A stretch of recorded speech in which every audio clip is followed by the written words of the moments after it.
not a huge fan of like YouTubers or what do they call them? Streamers, reactors. No, but there's a term influencers. Oh, influencers, yeah. But something came across my feed the other day from Jason K. Parkin. He's an author, not a sponsor. A sponsor. And I've seen a couple of his videos before, but this is actually something to me that I thought about would be good to talk about on the podcast. And he was asked, and I don't know if you saw this video, it was in one of our mini group chats that we're in, but he was asked a question about like why it's not common practice to bring like fans of a thing in to consult about it. I haven't seen this yet, no. So basically what he said was that the reason that that's not a common thing is because most of the time the fans of a thing don't really know what it is they want until you give it to them. And I thought that was a great kind of explanation of it. But I thought it was something we could kind of dig into a little bit more. His example that he used was The Matrix. Mm-hmm. And about how the first Matrix movie came out and everybody loved it, blah, blah, blah, blah. And it's like, okay, well, we want a sequel to this. And so they came out with The Matrix Reloaded, which personally I think is a great film. I know that it's divisive. Mm-hmm. And I think it's probably a movie that would be more well-received today. But you got to think in 2003, like the average person was not really as inclined, you know, to know what a fucking algorithm was, or you know, a lot of the things that you know, like nerdy culture in general also has just kind of is more prevalent today. Mm-hmm. So, you know, basically what that movie had is you had more lore from that world. You got new arcs for all the main characters, and then you know they gave you another big twist like we got in the first movie that was such a big, huge reveal in 1999. Although now it's when he described that as a twist, my brain had to kind of take a minute to look at that because you just don't think about it being a twist now. Yeah. You know, you think about The Matrix, oh, that's what it's about, but you got to think, if you went to go see this on opening night in 99, that would have been a huge fucking twist. Oh, yeah. The twist being, you know, that they live in our world is like a simulation. Mm-hmm. If you haven't seen The Matrix, spoilers for a 25-year-old film. But what people really wanted was they wanted a movie that was going to make them feel like they felt watching the first Matrix. Right. And that's not what they got. They got more of that world and those characters and that setting, and it just didn't sit as well with a lot of people. And that's such a high bar to live up to, first of all. And that's why I don't shit on Reloaded as much as other people. Because I get it. For me, it's not nearly as good as the first one in terms of like story or narrative driven, or it's just not as strong of a movie. Right. However, like, you know, however old I was, 13, 14-year-old me really loved the fight scenes, and the fight scenes were absolutely incredible for that time in that movie. But yeah, and that's the thing about The Matrix, right? Like you're gonna have such a hard time recapturing what made that first one so special and then doing it again, because either you're gonna do one of two things. Either A, people are gonna hate that because you just made the first movie again. Right. You know, a la Ghostbusters 2. Yeah. Do people hate Ghostbusters 2? A lot of people do, but until the sequels came out. Oh, okay. Okay. It's revisionist. Yeah. I see. It's like how people hated the Star Wars prequels. Right, exactly. Yeah. Got it. It's the same thing. But yeah, that's the thing about The Matrix though, is that you're going to have such a hard time trying to recapture what made that first one so goddamn good, because either people are going to be like, hey, you guys just made the same shit again with a different skin on it, or the option would be B, which is what they did. They tried to continue it and take it into a different direction. And I mean, granted, you know, like I think sometimes between Matrix Reloaded and Revolution, between those two, like they get a little lost in the sauce with the lore sometimes. The third one especially. Yeah. The third one has like really good moments in it, but there's a bunch of stuff in the third one that could go. Yeah. Yeah. And then like, you know, the messianic figurehead of it all was like, this is really heavy handed right now. I mean, you know, it would be fun since they don't qualify for the throwback series. It would be fun for us to go back and and review these at some point. Yeah. Kind of do like we did with the Dark Knight trilogy, right? But yeah, I mean, oh wait, there's 4 of those. Oh no! Never mind. I am never sitting through that shit again. I want to go back to your original point though, which was about. Yeah, I was about to bring us back in. Oh, okay. So that they had that. I think that's why they put the big architect twist in the second one at the end. They were like, oh well, we got to do a bigger twist. It's got to be like, oh, we have to pan out to a title screen again. You know? It's got to be a bigger twist. Bigger. I understand where this guy's coming from, who you just mentioned about why sometimes it's a problem to bring fans into consulting. However, on the other hand, you need someone who is A, informed, and B, is passionate. Right. I agree. So it's a catch-22 because I will put down my bias and admit that you do run the risk of getting people who are either elitist and want the exact thing or nothing at all. You run that risk if you bring in fans. Right.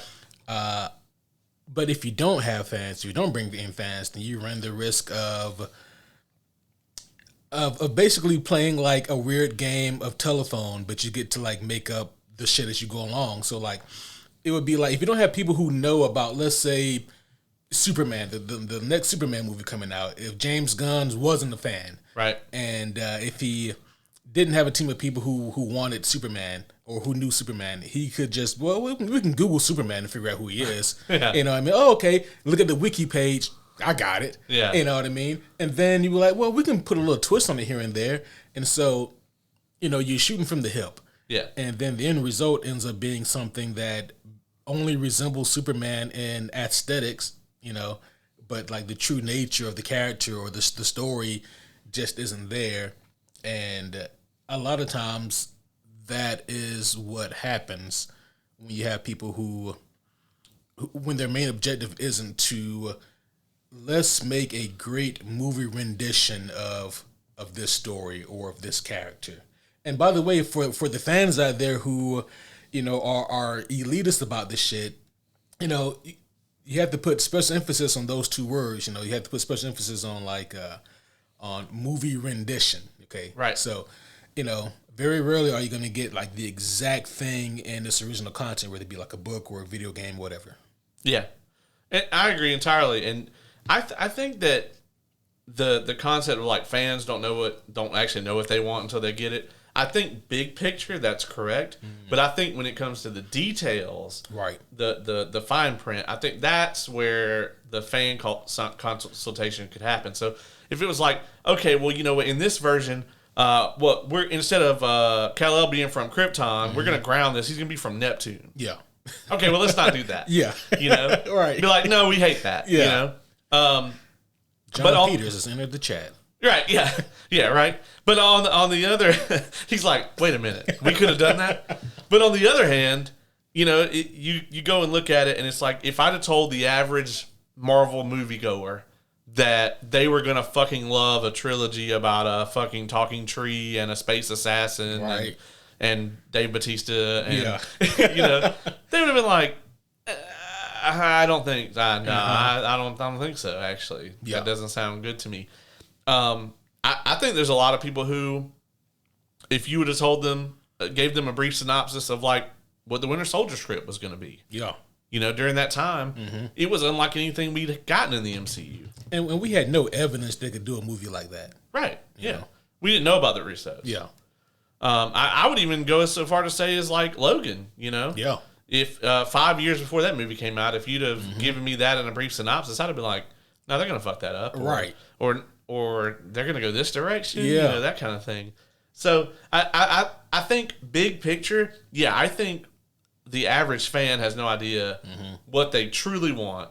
But we do know of what we don't want very specifically. Yes. Like, don't mess with the rule number one. Yes. Integrity of the characters. Please. It's number one for a reason. You know what I mean? Yeah. But that is such a great point you bring up, though, because I feel like there needs to be like an equal understanding between like Hollywood execs and people who are fans of the material. Right. You know? Like you're gonna have to make some sacrifices on both ends, right? Because you know, if you're the Hollywood exec, then you're thinking in terms of maybe tropes or styles that put people in theaters typically. Right. You're thinking of marketing. You're thinking of everything, you know, mechanically about the movie, but with none of the heart, really.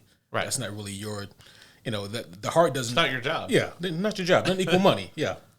Well, I mean, and that is that's a very real thing, right? It's like when you're shooting a movie, you know, you're the director. You got to be thinking, all right, well, this is a shot that could go in the trailer. Yeah. You know, you have to be, especially if it's a new IP, and that's why we see Hollywood invest in new IP so rarely, is because if it's existing IP, you've got a built-in fan base. But if it's a brand new IP that is maybe only a book fan base or a comic book fan base or what have you, I mean that's a risky endeavor because you're gonna have certain fans in that, you know, you would think, okay, well, if you got it sitting there on the shelf. So if I come out with a Mistborn movie, automatically the millions and millions of people that have bought this book are going to come watch this movie. Yes.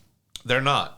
You're going to have a percentage of those people who are going to say, I don't want an adaptation. They would be purists. Yeah. Yeah. You're going to have a percentage who goes, well, let's see. And then they watch the trailer and they go, no, I don't want that. You know, so you're going to lose significant portions of that fan base based on the decisions you make, regardless of how well you know, make that adaptation. And then you also have to remember, it's like what we talk about on the podcast all the time. Man, as much as it hurts to say, you know, coming from you or me, like, you can't make it for the fans. Right. You gotta make it for the masses. You do, yeah. You know? If you're going to ask them for $200 million, right, then you do. Yeah. You know, we've talked about this. I've heard Sanderson's pitch for a Way of Kings movie, even if it was like a 10-hour Netflix show or something. Yeah. And I don't really like that shit, man. and that's the author. Yeah. You know, that's like the guy that made the sauce.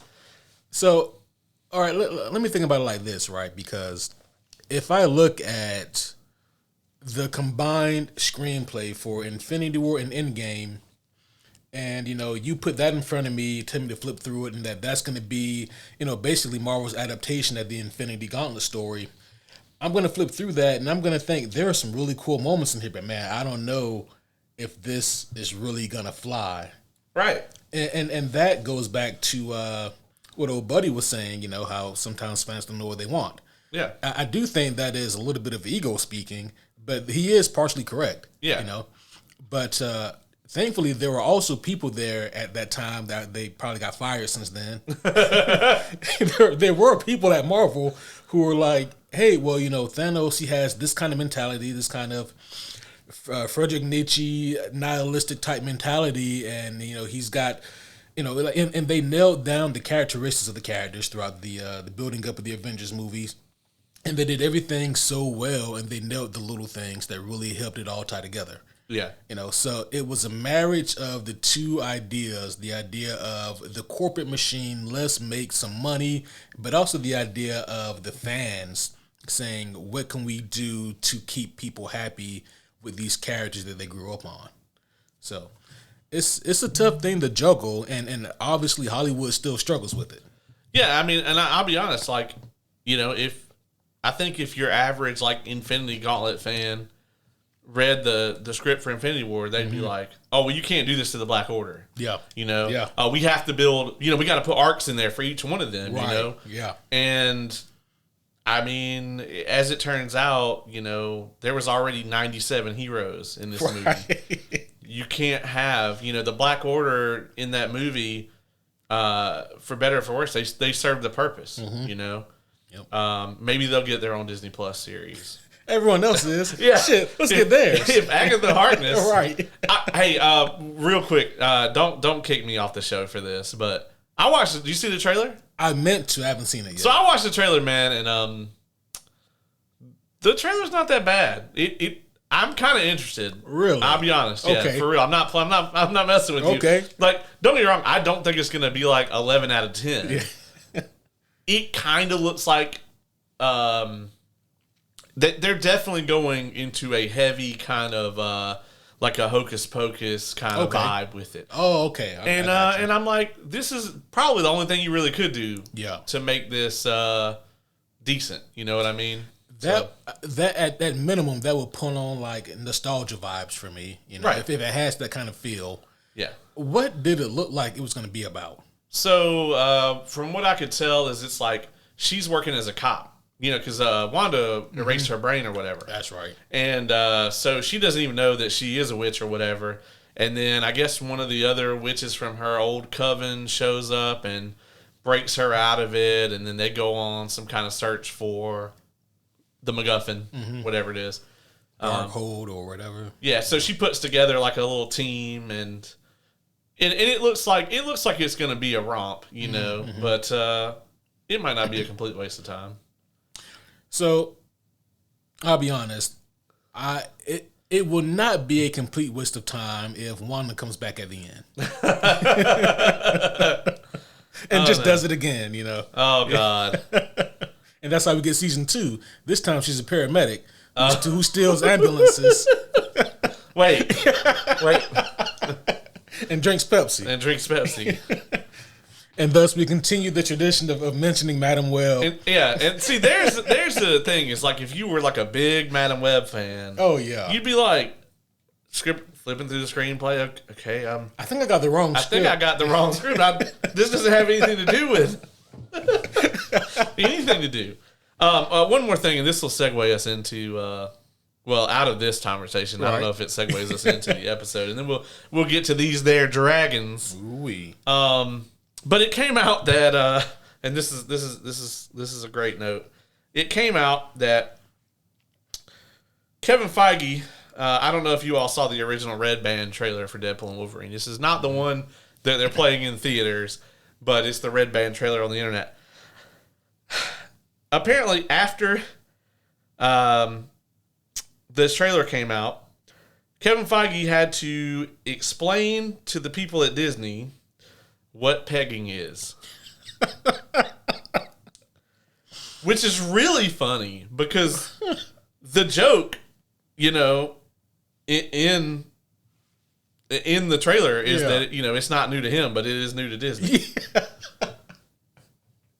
And that's fantastic because he wasn't lying. Right. Yeah, no. Oh shit. No, I wish we could see that kind of that conversation went. Right. Yeah. Like I want to know, like, was not Chapek, but Iger was Bob Iger. Bob Iger in that meeting. So what pegging? Is that the new thing the kids are doing these days? What? He's probably like, well, what? Some of them are.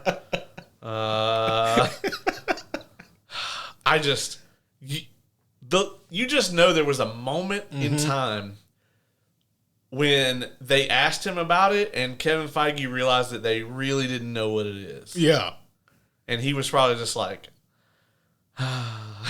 right. What have we done? It's got to be one of those things where Kevin is like, look, Ryan, I'm letting you do all this shit, dog. Please go out there and make some money. You know? Right. Yeah. It's 100% what it's got to be like. I think it's crazy, man, to see the comeback that Disney's had because they're going to have the only $1 billion releases this year. Did they make Doom? They didn't make Doom. No, but Doom didn't make a bill. It made like 800 and upwards 800 mil. And knocking on the door. Okay. Yeah. So Inside Out 2. That's right. They did make a bill. Made a bill, and Deadpool Wolverine probably going to make a bill. So. Yeah. Damn. I mean, shit. They need it. Right. Yeah. Yeah. Yeah. Them stockholders are like, okay. Right. Well, all that out of the way, everybody. We are here tonight to discuss House of the Dragon, and then the way that this interview came about, or the way this review came about, is very similar to our coverage of the Ahsoka Star Wars show. we were like, we'll do this as a whole season. And then they came out with a bombastic episode, and we went, no, we got to break this up. Yeah. So, full spoilers here for probably most of Game of Thrones and season 1 of House of the Dragon and episodes 1 through 4 of season 2. Yes. I knew we were going to review this, but like you said, we had to break this thing up because, it's kicking. It's kicking right now. Just in these first 4 episodes, man. Yeah. We have gotten a lot. And, I think a lot of people on the internet, and I would include myself in this, were really worried about the pacing of this season because I think season 1 had pacing that was kind of along the same lines of like maybe our later seasons of Game of Thrones. Not when it got shitty. Yeah. But, kind of like our season 5, season 6, where we, you get a big moment every few episodes, you know, whereas in the first couple of seasons, that they would do a nice build up to about 6. Right. Big moment. And then, episode 9, that penultimate episode was always the banger. Yes. And then you'd have the aftermath. And that was kind of our blueprint that we followed for those first 2 or 3 seasons. With season 1 of House of the Dragon, we kind of were more into that season 5, like by the end of, like when House of the Dragon season 1 opened, we get introduced to Rhaenyra and Alicent and like their little kids. Yeah. And you're like, oh, okay, well these Triarchy guys are going to be like the season villain, And then by episode 3, Daemon's like killing them all. Yeah. And you're like, oh, okay. And then we had the big time skip, and Right. we had a bunch of major deaths. I mean, there's a lot of characters in season 1 that you could be forgiven for thinking were going to be major series-long characters that are not here. Yeah. Or didn't even make it to the halfway point. Well, I think the question that some people have, or at least myself, is how long do they plan on having this show go? Because it comes from a much smaller source material, right? Half a book.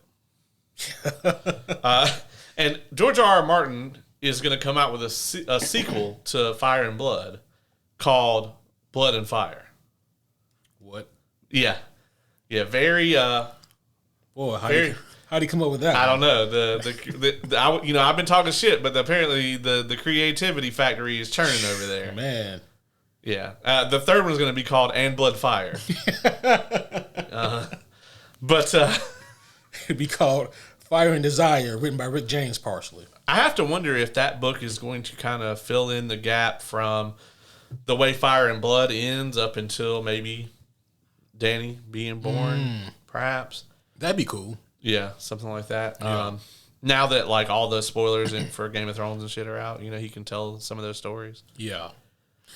I don't want to get too far ahead of ourselves here, but that is kind of one thing about House of the Dragon that makes me unintentionally laugh every time, which is like whenever they mention like, the Song of Ice and Fire and the show wants to make a big to-do of it, like the music swells and like the tension rises.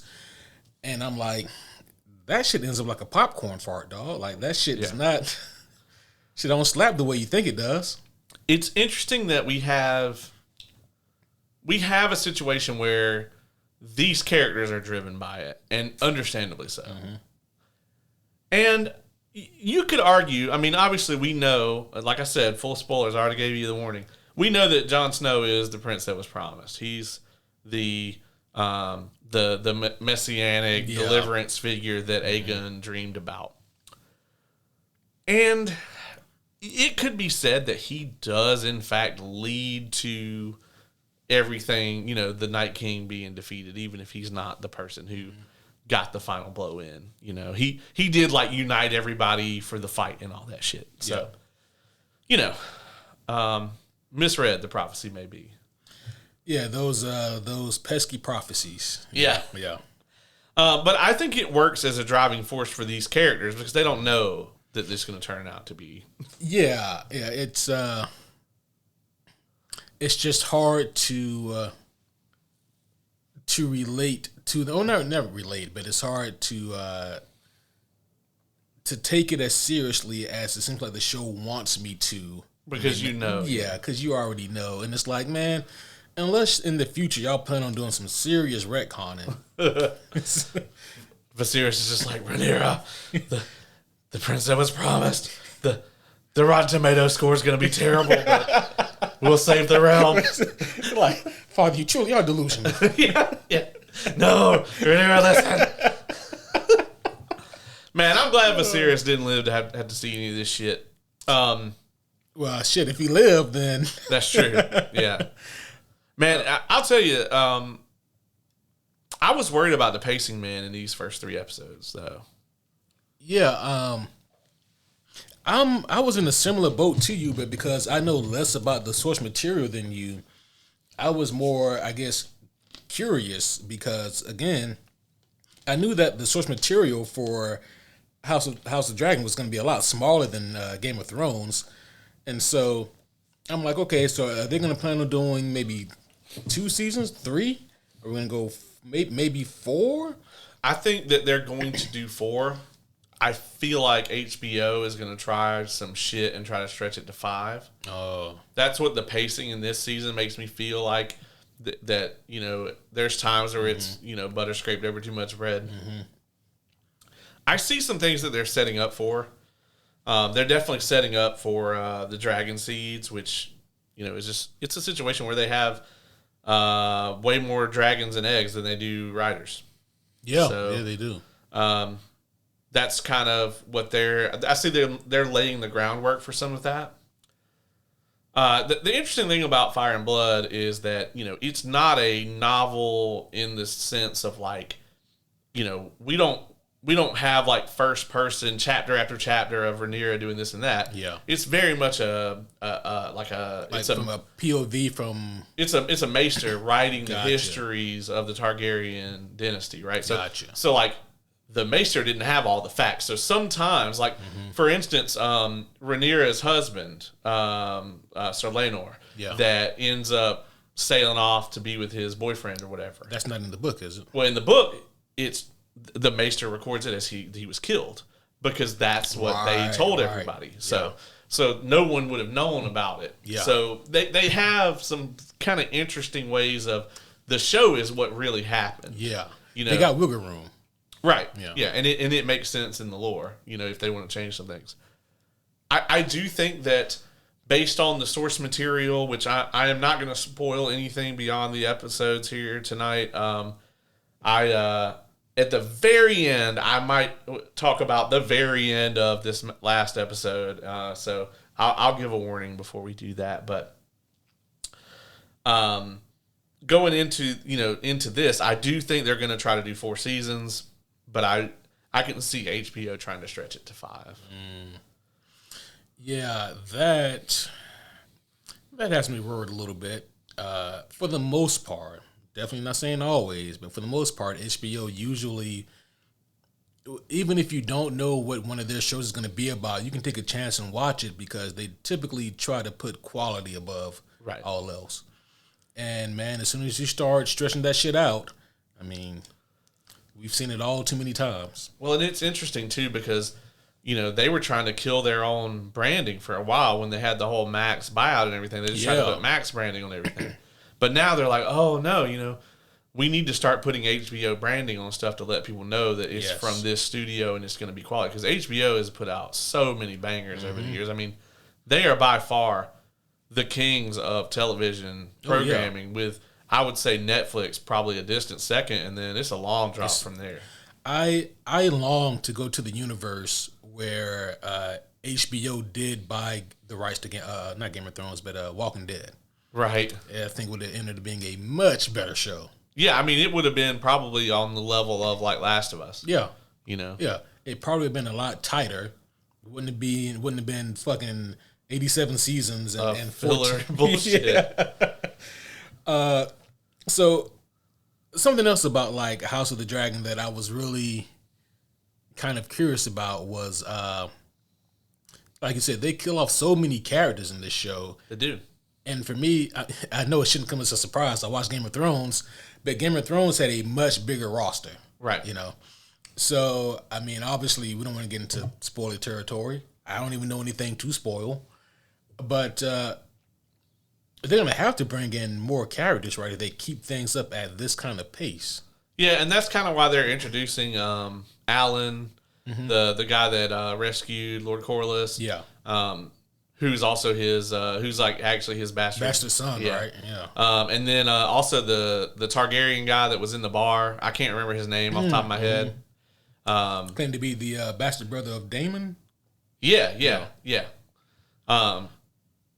Which he is. I mean, yeah. So they are kind of slowly introducing those characters.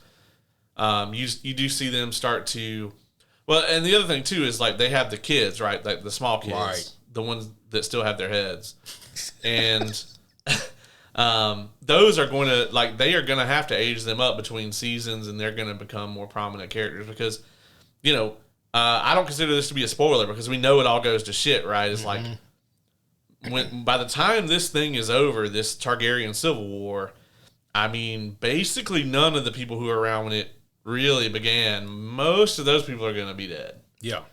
So, if you were hoping for some like happy ending, whether you're team green or team black, odds are your favorite character is not making it to the final credits of the final episode. It's just probably not going to happen. So, womp womp womp. Yeah. But that's kind of the point, right? Is that House Targaryen would have reigned forever, right? And it's kind of the cool legacy of it too. Is like, they had this whole idea of uniting the realms together so that they would be prepared when the long night came. Yeah, and then to see how everything went to shit and like, obviously the Targaryens have their own issues, but was Viserys the last decent king? That's a good question, bro. Because, Robert wasn't a good person either, and he was a terrible king. I will not tolerate this slander on good old Bobby Baratheon. Listen, I love a good Bobby B meme, the same as the next person. But, if you look at it, when the Targaryen dynasty fell, and then you go into the Robert Baratheon era, he was awful. And then everyone after that was fucking terrible. Oh, yeah. They just made Bobby B look better by comparison. Yeah. The only person who was kind of not a complete shit was Joffrey's brother. And, Tommen? Yeah, Tommen. And Tommen never was actually running shit. No, it was it was Cersei. And, Tywin, yeah. Tywin and then Cersei after he died. Yeah. Yeah, he was never actually running shit. And honestly, Tywin would have been a better fucking king than... Oh, yeah. He would have been ruthless, but he would have been a better king than any of the other people we just talked about. Yeah. Yeah, so I'm going to pepper you with random questions all throughout this. Sure. FYI. So, who would you rather have as a hand, Otto or Tywin? Ooh. Or Kristen Cole? No. If Kristen Cole existed and I was the king, I would have the a council of maesters assembled to determine the slowest and most painful way to kill someone. And then once they had arrived at it, then Kristen Cole would be the recipient of that. I need a way to keep this motherfucker alive for months, but in pure agony. One maester has a way. I have a way, my lord, but it's gonna cost an absorbent amount of money. You're fucking do it. yeah. Bankrupt the realm. If we can't torture a Kristen Cole, then I don't know what we're gonna do. Oh shit. But I guess it depends. Am I fighting a war? That is a good question, right? Because if I'm fighting a war, I want Tywin. If I'm just trying to deal with my bullshit family members, and the political intrigue, then I want Otto. I respect the shit out of Otto, man. And what's his name? Rhys Ifans? Yeah. I can never pronounce that motherfucker's name. This has got to be. He should definitely get an Emmy for his performance here. I thought he was great in season 1 as well. Yeah, he was incredible. Yeah. This is like a role of a lifetime for him, I think, and he really. I just love that character. I don't like him, but I respect him, and the way he plays the character. And the thing about him is he never, like, his mind is so meticulous. Mm-hmm. He never does anything cruel just to do it. Yeah. If it's like, this is the most optimal way to get what we want, then fuck it. Like, the ends justify the means. Yeah. But he's never, like, goes out of his way to, like, kick a puppy or whatever. You right. know? Because that's just, I mean, he's just not that person. Yeah. It's just, you know, he's got that fucking, like, Magneto mentality where it's just like, I mean, this is what's got to be done. So, so we're going to do it. And that's it. There's never a second thought. And, you know, he was so focused in season 1 on getting his family into power. Yeah. You know, that and when I just think about, like, his grand scheme of things, it's ironic because now we're at a point where, all right, well, you got your lineage in power, and look where it got you. Yeah. You know? Which is another thing, right? Because, like, when we think about, like, the whole Game of Thrones mythos, like the whole shebang, it's like, you know, when people, I think that if people had to, right, like, they would probably want to compare Aegon to Joffrey, which not good comparisons. No. But, you know, they're both rulers who have no business being rulers, right? But it's interesting because, like, everyone was afraid of Joffrey. As we're going to talk about, really no one has that kind of fearful respect for Aegon. Yeah, Joffrey always reminded me of, like, Sid from Toy Story. Oh, yeah. You know? Mm-hmm. Just like if he was the king of a medieval kingdom. You know? He'd be like, oh, pop their arms off. Right. You know? You know, he's just a fucking maniac. Yeah. And he has, his cruelty has no bounds. Yeah. But he was also a complete moron. Oh, absolutely. Whereas with Aegon, like, he's like being openly mocked at his small council. Right. You know what I mean? Yeah. I love the scene. The High in Valyrian. this. The High Valyrian, I nerded out for that shit. But I really loved where he's just like, I'm as fierce as any of them. Oh. And like, even his own mom's like, you know? Just like, even the most sniveling brown nosers on the council are just like, I'm just going to take a sip of my drink, you know? And and I know we're jumping around. I don't mean to, but it's so ironic, right? Because his mom, I think, is what ended up breaking him. You know, Yeah.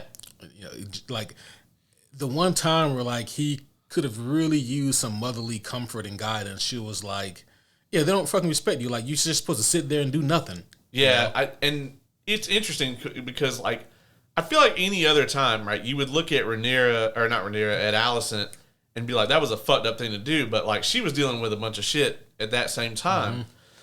And I actually really love Alicent as a character. Yeah. Because I would not describe her as evil in any way. No. I think up until the previous episode, I think she really and truly thought that Viserys changed his mind.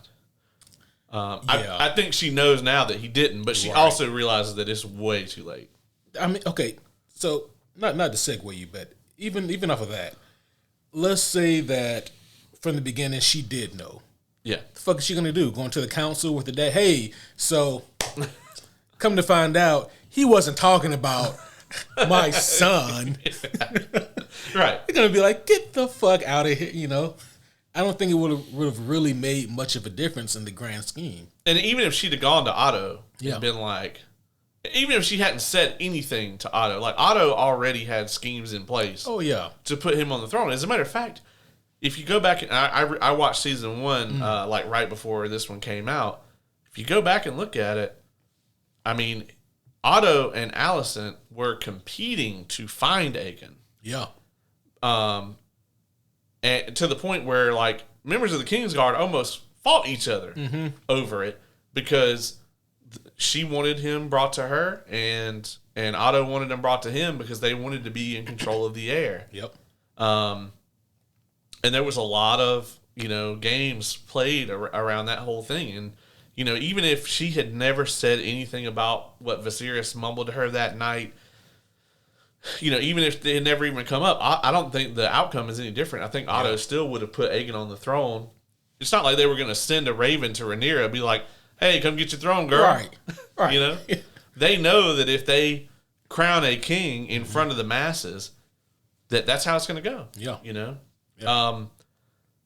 I think Alicent 100% believes and knows that Rhaenyra would be a better ruler than any of the other options. Yeah.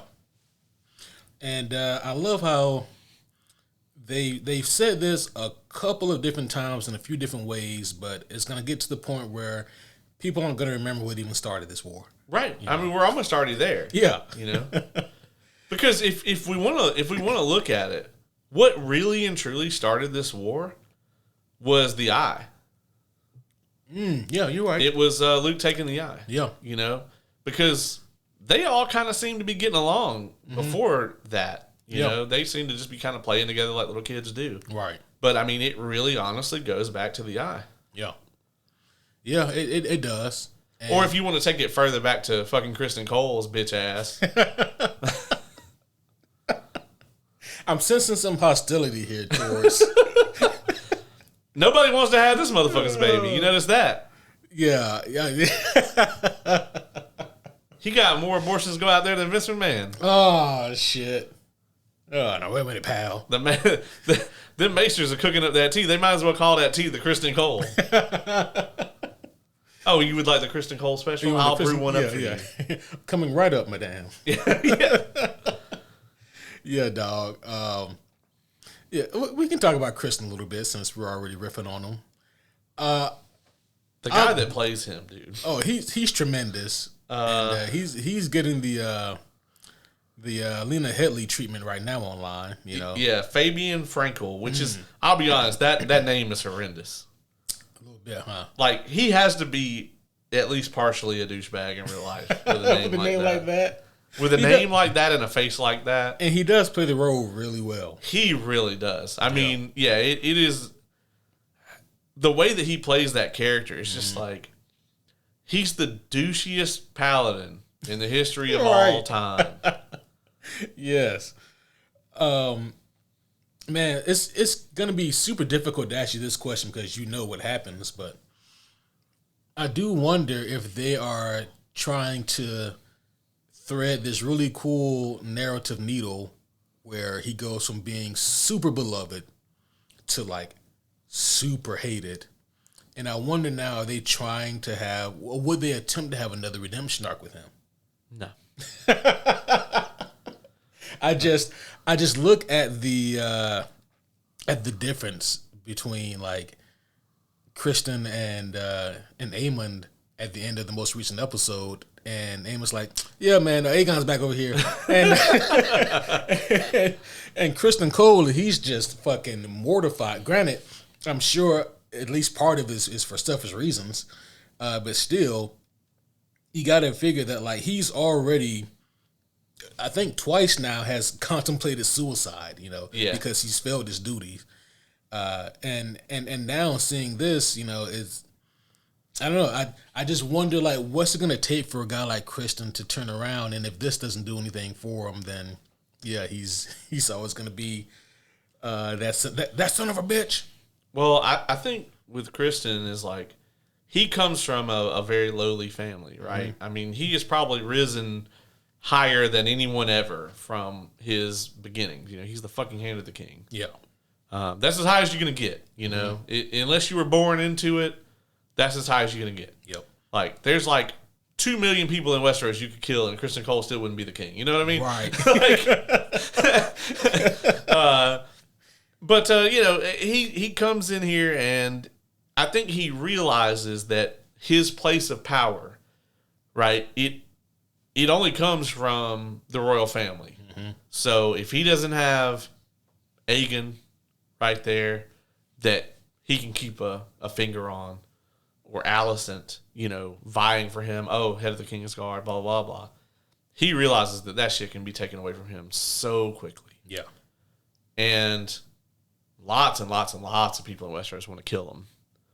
You know? What? They call him the Kingmaker, which is a cool fucking title, even though he's a piece of shit. You know? And yeah, I mean, you look at it, and really, at this point, him and Aemond are essentially fighting this war without any input from Aegon. Mm-hmm. And as much as I hate them, they're doing a great job. They are. I mean, how could they not? He's got Vagar. Yeah. Part of me feels though like, I don't know, on the face of it, like the travesty that that occurs in this episode maybe could have been avoided to a degree had they just let Aegon in on the plan. Yeah. It's like, because really that's what he wants to be validated, right? So all you have to do is just fucking. You mentioned Vince McMahon earlier. Everyone knows that, like, if you want to get an idea passed in the Vince era, you present the idea to Vince and make him believe that Vince came up with it. Right, exactly. And then it gets on TV. Like, do the same thing here. Like, hey, so hey, big brother, me and Kristen got this plan here. Or actually, we were thinking, if it would suit your highness, kiss his ass a little bit. Yeah. And he'd be like, oh, that's a great plan, actually. I love that. Well, Aemon has so much disdain for him. I know. And he will not grovel to him. No. I really love, you mentioned the High Valyrian scene. Yeah. I marked the fuck out for that. I loved it so much because it was something I wouldn't have thought of from a narrative standpoint, but it just underscored like just how much of a frat boy, like unprepared, like just kind of nuisance Aegon is. He doesn't even fucking speak High Valyrian. Right. Not fluently. Yeah. And when he tries to say it back to Aemon, and Aemon knows he doesn't speak it, right? Which is why he's, to the High Council, it comes off as, oh, I'm trying to counsel the king. Me and my brother are having this. So it's not an outright embarrassment, because if he had said the things that he said to him in common, I mean, he could have had his head for that. Right. You know what I mean? But he said in High Valyrian, nobody else is going to see it, whatever. And then when he tries to answer him, he just sounds like a 3-year-old learning to talk. Right. It's so embarrassing, right? And High Valyrian is one of those languages where, like, when you speak that shit, you have to have that commanding, like, knowledge of it. The way that Daenerys always spoke it, man. Sounded like she was casting spells and shit. Right. And, I love that scene. Yeah. It's one of my favorite scenes because it was a very subtle kind of in-world kind of lore aspect that just really underlined the whole thing with Aegon. I mean, he's got his fucking frat house as the Kingsguard. Right. Which, I mean, why not? If fucking Kristen Cole is going to be, eating pussy while the assassins come in. Hey, you got to keep your strength up, Yeah, that's true. I wonder, right, about Aegon. I mean, obviously, we have the big cliffhanger here. Like, is that motherfucker, is he good? But at the end of the episode, we'll get there. We can talk about that. But yeah, so the thing about Aegon, right, is that he is a terrible person, right? But he's not the worst person we've seen in this universe. Not even close. No, that's Kristen Cole. Yeah. But no, he is not like Joffrey or Ramsay. Yeah. Right? Where he doesn't have that maniacal... He's not a psychopath. No, but he's just spoiled rotten. That's what it is, yeah. And I really love that scene with that where he goes to Alicent and you just think, oh, she's going to be like, it's okay, baby, whatever. You're a great king. And she's just like, you just need to fucking sit there. Yeah. And let the people who are running this shit run it. Right. And you should be grateful for us doing it. Yeah. And I'll be honest, man, if I'm Aegon, I'd have been like, wait a minute. You guys are going to do all the king shit for me. And I just get to have all the money and do whatever I want. I'd have been like, fucking coolsies. Why don't we leave the bar? Right. Say fucking less. Yeah. But part of me says it's his ego, because he's been bruised. Right. But also part of me, like the more optimistic part of me wonders, maybe he does truly desire to be a good king. And I think we've seen some evidence of that. But the unfortunate part is he doesn't have any of the knowledge that goes along with it. And you do kind of feel bad for him when his kid gets killed, right? I mean, more so... Such a funny line out of context. Right. More so the queen than him. Because, like, the queen was completely innocent in all of this. Yeah. But, you understandably want to side with him when he's grieving for his child who was murdered, And you look at, like, I am unabashedly Team Black. But if you look at it, it's not like either team has the moral high ground. No. I mean, Rhaenyra wouldn't have sent an assassin to kill the baby. Right. She was still trying to sue for peace. But, like, she kept Daemon around. Yeah. You know? And Daemon, I mean, she immediately knew he did the shit. Oh, yeah. So it's like, if you didn't even have to wonder if he would do this, right, then that means you knew that shit when you brought him on board. Yeah. You know? So, you know, because, I mean, is there anybody on Team Green who is worse than Daemon from a morality standpoint? No. Not especially. No. Yeah. I think the masses who watch the show tolerate Daemon more just because he's on Team Black. Yeah. You know? Yeah, exactly. Because if we were on the other team, we'd be like, man, fuck that guy. Yeah. You know? Because he's Matt Smith. Yeah. But, yeah, I'll be honest. Like, I like Aemond a lot. Mm-hmm. I hated... You know, I hate seeing him come to Kristen Cole's rescue and shit. You know, I'm just like, bro, just, you know, I know you trying to lay low and let some shit play out, but you could just stay there. You know, you could let the shit play out. You could just leave. Oh, just be like, oh yeah, I wasn't there. Yeah, Vagar had to take a shit. Right. Yeah. And I was like 2 hours late, and by the time I got there, yeah, you know how long it takes when the dragon that big takes a shit. Dog. It takes a while. Where does that dragon shit at, bruh? I just hope it's on the ground whenever it does and not airborne. Because that would kill you. Right. Like, just imagine you just chilling and, like, your house gets destroyed by dragons. Exactly. Like, you just worked out in the field for fucking 16 hours. You're going home to have a nice bowl of gruel and a fucking dragon decimates your house.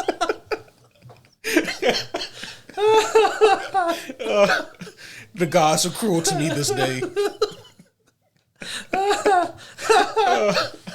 That's too good. God damn.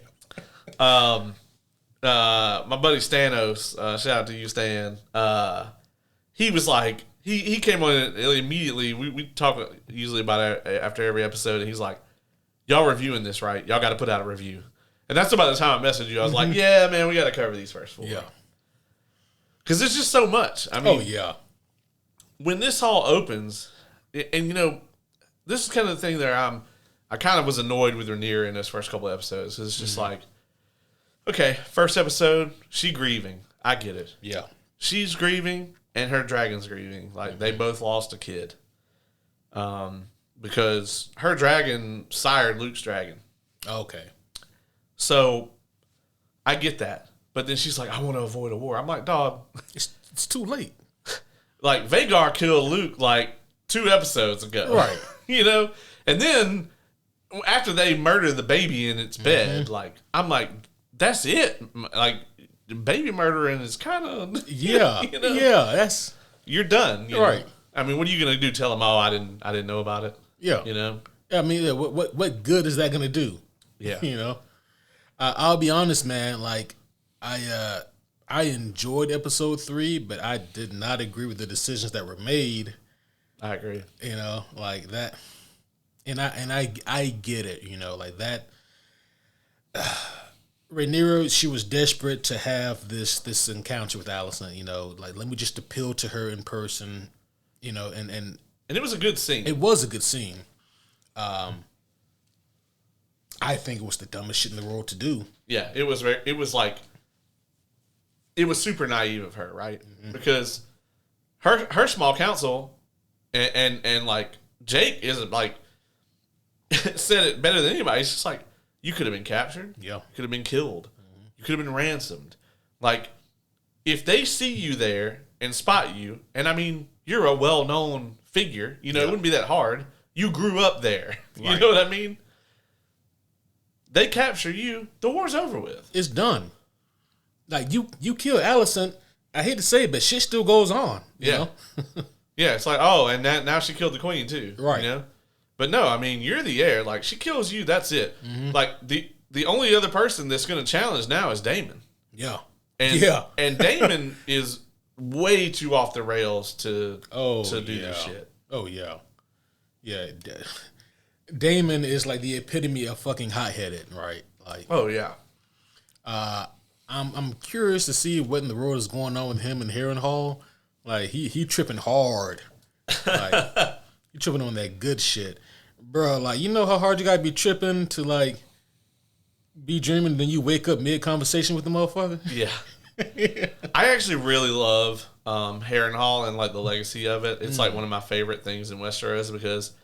And I love that they kind of dug into the lore a little bit here because the legacy of it is that Harren the Black cut down a weirwood forest. That's the old god trees or whatever that Brandon Stark uses to become the king of Westeros through time and space. But apparently he cut a whole grove of those down in the building of the castle. Shit. And some of the beds, including the one that Daemon is on, are actually made from the wood of those trees. Oh. And the legacy of that castle is always that it's been cursed. Yeah, that bitch sound haunted as fuck. It is haunted as fuck. And like, it was like the biggest castle ever constructed or whatever. It was like massive. Yeah. And then like the whole legacy was like, you know, no army could take it, whatever. And then Aegon showed up. With 3 motherfucking dragons and melted that bitch. Right. Which is why it looks like it does. Yeah, okay. Yeah. That makes sense. It was like, man, fuck them ghosts. Yeah. Yeah, and it's just it's got a legacy of being haunted. And you know, they even talk a little bit in the episode when he gets there about how was it Robert Strong? Trying to remember Luke and Jace's actual dad. Yeah. But he was a Strong, and you know, he was burned to death or whatever in his room there, right, along with his dad. And you know, they're like, no, like, we know our brother killed him. Like, we can barely keep the hearths lit here. Like, no fire just accidentally started here. Right. You know, it's in a fucking marshland or whatever. You know what I mean? It's like, it's damp. It's fucking Dagobah. You know what I mean? Yeah. It's damp all the time. Right. But yeah, it has that legacy of, you know, being cursed. Yeah, and what's the name of the hag? Alice Rivers. Alice Rivers. And her last name being Rivers signifies that she's a bastard from the Riverlands. Gotcha. Yeah, I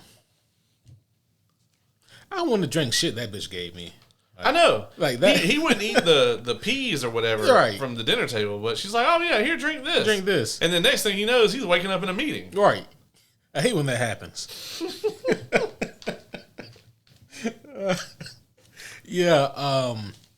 He's been having some weird dreams, man, and I think it's really revealing a lot about himself, maybe things that he's been trying to keep pushed down.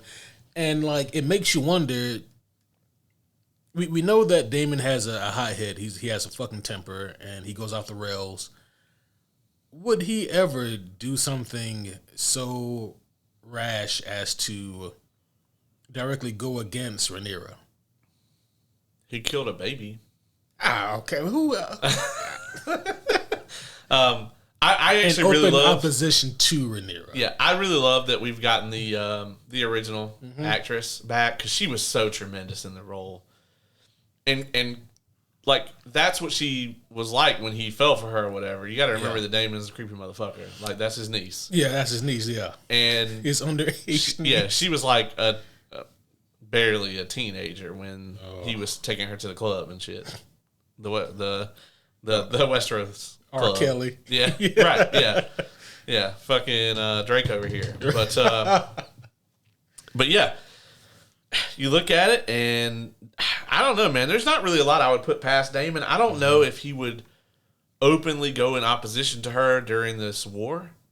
Because he hasn't returned to Raven yet. That's true. I think in his mind, he's like, I'm going to go handle shit. Mm. Like, I think that Daemon thinks that he just has a lid on everything. Yeah. And I'm like, bro, all you did was you took a castle. Like, you just flew in. Yeah. Zero resistance. And was like, I claim this place. And the guy was like, okay. Right. You got a dragon, bro. I'm trying to eat dinner. Would you like some? I mean. Yeah. I got some peas. And, I mean, they just let them take it because it's not of any real strategic use. Right. I will say, man, I really feel bad for whoever the fuck they unleash him and Caraxes against. Oh. Because trying to think like in terms of like Dragon and Dragon Rider combo, that would be the most experienced, wouldn't it? Yes. In terms of like war. Yeah. Especially now. Yeah, especially now. So I'm going to talk about Rhaenys and Lord Corlys because they're my favorite Westeros power couple for sure. Well, there's not that many of those these days. That's true, but the two of them, like, they always just have shit together, you know? And, like, without them, Rhaenyra's small council would have fallen apart while she was gone. Oh, yeah. I'll be interested to see how Corlys is going to react to Rhaenys and Meleys. Yeah, if I had to guess, probably not good. Yeah. So the only saving grace I can think of is that, and correct me if I'm wrong, but he was there at the small council meeting when Rhaenys said, "I'll go." Yes. I'm glad he was there for that because if he wasn't there, I could picture like in his anger and in his grief blaming Rhaenyra, you know. Right. And I mean, he might still do that. I don't know. I mean, it really had to be her and Meleys because with Daemon and Caraxes gone, like, they have the most battle experience. Yeah. Meleys is the oldest active dragon other than Vhagar. Oh, by Vhagar, okay. Yeah, I mean, I'm pretty sure, and don't get me wrong on this, I think Vhagar is one of the three. Like, I think that's one of Aegon's 3 dragons, if I'm not mistaken. Hey, what happened to that other big ass dragon we saw Daemon approach? Was that in season 1? You mean Valerian the Dread? That's the one. Yeah, Valerian the Dread is actually was the original Aegon's dragon. He was like the biggest dragon ever recorded. Yeah. And he was old as fuck, and the last person to ride him was Viserys. Oh, okay. Yeah. Yeah. So, yeah, he actually Vhagar is actually a her, for one. Yeah. But yeah, during Aegon's conquest, Vhagar was actually ridden by Visenya Targaryen, which was one of Aegon's 2 sisters. So Vhagar is as old as the Doom. Like Vhagar was born in Valyria before the Doom. Damn. Yeah. So she's one of the original 3 dragons that Aegon and his sisters rode in the conquest. Right. So old as fuck. She old and huge. Yeah. So if anybody had a chance of fighting Vhagar, it was Meleys. And Meleys was doing pretty good until she got that sneak attack. Yeah, dog. That shit. That was it. But I mean that's it. I mean, what are you gonna do? Yeah.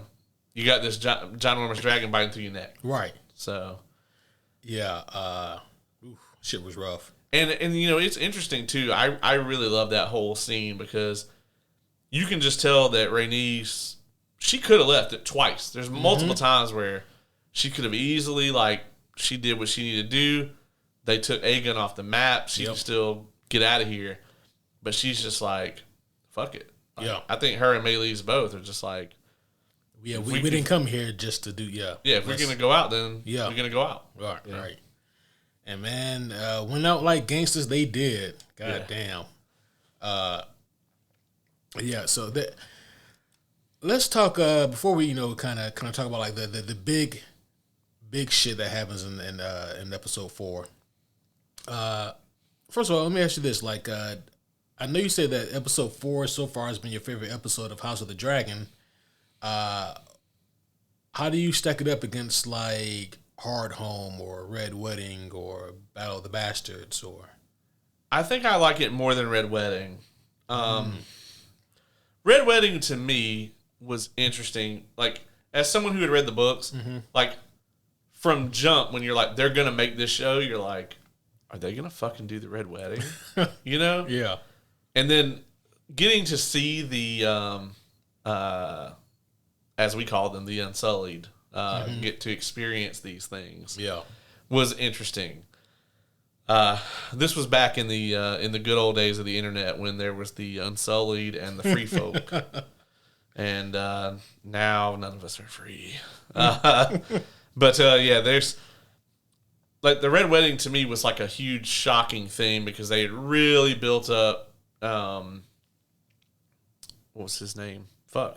Robb Stark to be this he was the guy. He was the guy, and like they kind of do all this stuff, leading you to believe that okay, well, Robb Stark's going to be the guy who does it or whatever. And back then, we didn't really understand like, oh, it's never going to happen. Like you're never going to see this. By the time they actually successfully siege King's Landing, you're not going to care. Yeah. So, the Red Wedding was actually worse in the show than it was in the books, because in the books, yes, they killed him and Kat, but they actually, his lover at the time either wasn't there or they didn't kill her. Really? Was she still pregnant with his kid? Yeah. Yeah, but they kind of like gave her the option to fuck off, essentially, because like the baby would have been a bastard. Yeah. And she was like a peasant or whatever. Right. She was a different character entirely in the books, actually.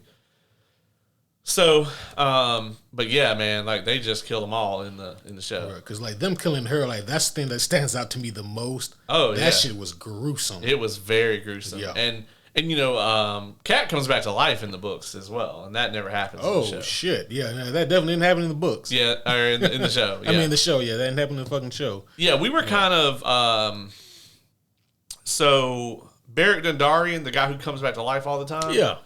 He actually ends up, so he is actually, his arc in the original series, not to go too crazy on this, You actually get introduced to him a lot earlier, and you see where he comes back to life like a couple of times, and then he finds her body washed up in the river, and he actually like gives his life force to her. Oh shit! So like he uses his life to resurrect her, and like he dies, like he can't really? bring him back. Yeah. Oh shit! So he never even makes it to. No, he they never get to that fucking Westeros Avengers. Beyond the wall shit that happened in the show, which I guarantee you that shit's not going to happen in the book. It's not going to be that cool. Yeah, I say this a lot. How like it, looking back at the show, I could see earlier signs that the show was declining in quality, but at the time of watching it, I was willing to overlook some stupid shit because it was just so good. It was so good, right? But I mean, let's be honest. One of the stupidest things was, well, we got to prove to Cersei that the threat is real, so let's go nab us an ice zombie and bring it back. Well, that was already season 7. Yeah, but even still in season 7, you're like, they could still pull it off. Oh yeah. I mean, in season 7, like the way that finale actually goes was actually really cool at the time. Mm-hmm. Like the idea was dumb, but like the way they executed it, and then the Night King fucking bringing his zombie dragon to life and all that shit. Because, like, when you see the dragon go down, you're just like, y'all should stick around and burn that. You're right. Because it's kind of interesting, right? Because the Night King, to our knowledge, didn't actually have a way to get past the wall before they brought that fucking dragon there. That's true. Yeah. But also, how do you square this? Someone, I forget who, but it's one of the characters mentioned in House of the Dragon that like the dragons refuse to fly past the wall. Yeah. What changed? That's true, yeah. That's interesting. Yeah. I wonder if like maybe there's something lineage wise that just was lost for them. Right. Like I don't know if they like can talk to each other necessarily or not. Yeah. Speaking of Dany, we did get that shot of seeing how her eggs got to where they got. Yeah, because those were confirmed. Those are Dany's dragons. Those are the actual. Those are the eggs that Rhaenyra sends with Baela. Baela, that's it. To damn it, what's the place called? I forgot. Yeah, she's playing babysitter for a while.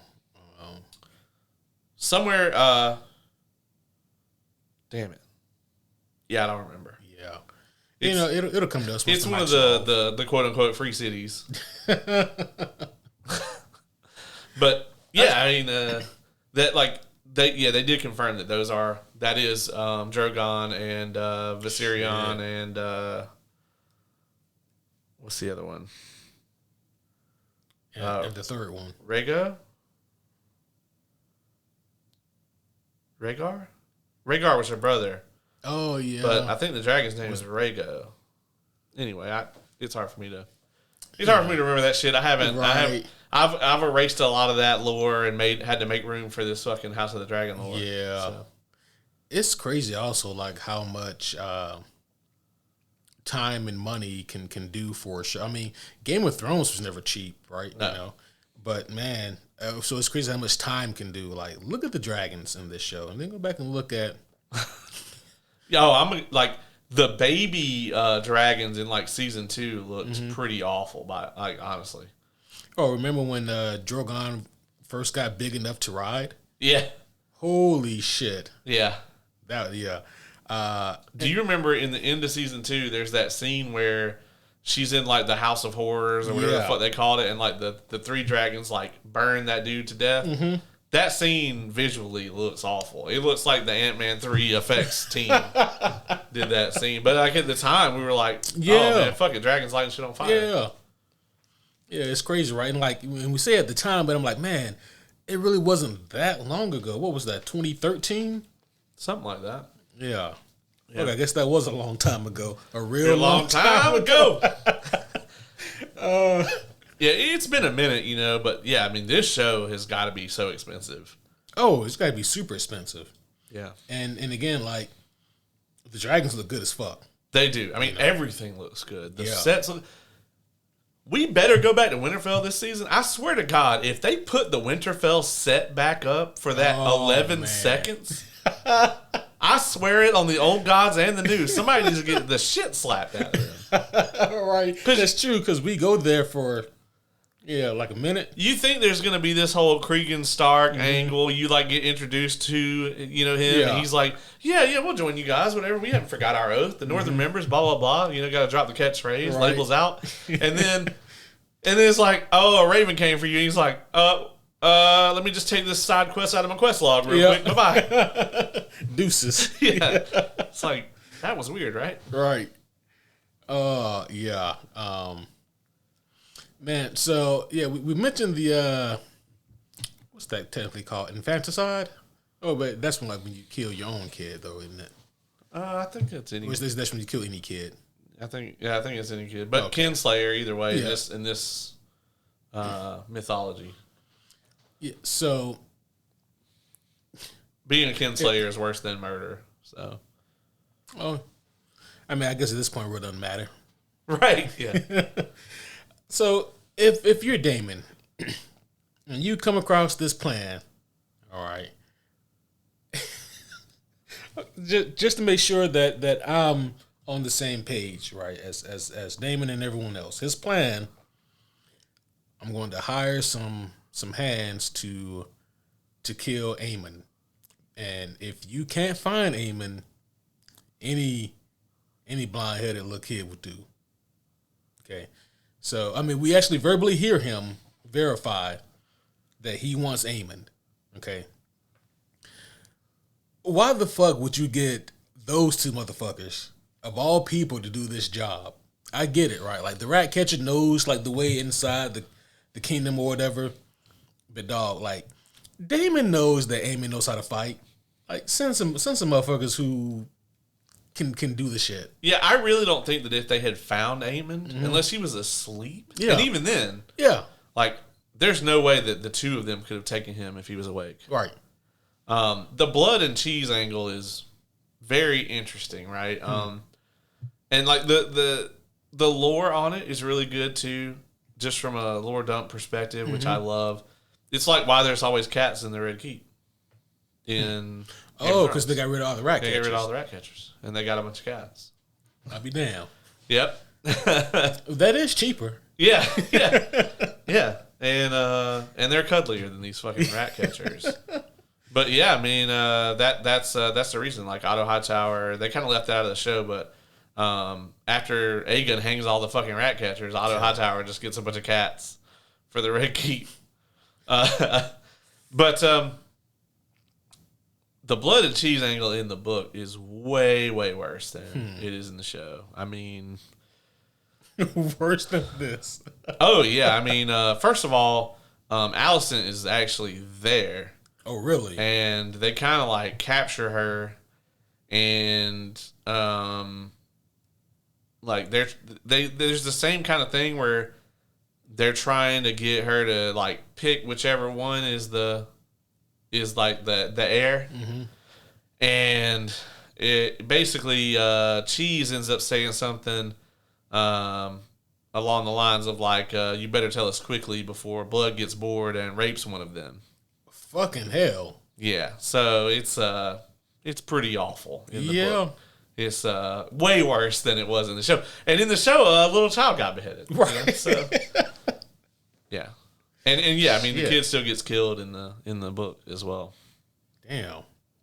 So they end up, Blood actually ends up getting it a lot better in the show too. Because like when they captured him or whatever, I was like, oh man, this is not going to be good. And he got off pretty easy, but they torture him to death in the book. Oh, it looked like, relatively speaking, don't get me wrong, he died awfully, but he could have died worse in the show. Yeah, I mean, luckily for him, Aegon was so pissed that he just kind of killed him. In which, like, I get it, right? Oh, Clubfoot Larry didn't really have like the authority to like say or do anything, but couldn't he at least suggest, hey, if we keep him alive, we can figure out which rat catcher he's talking about. Yeah, I don't think Aegon was interested in hearing that shit. Yeah. What do you think about old Larry Strong? It's so hard for me to put a finger on him. Not that I would want to. I mean, and even if you did want to, I bet it would be pretty easy because I don't think he's very fast.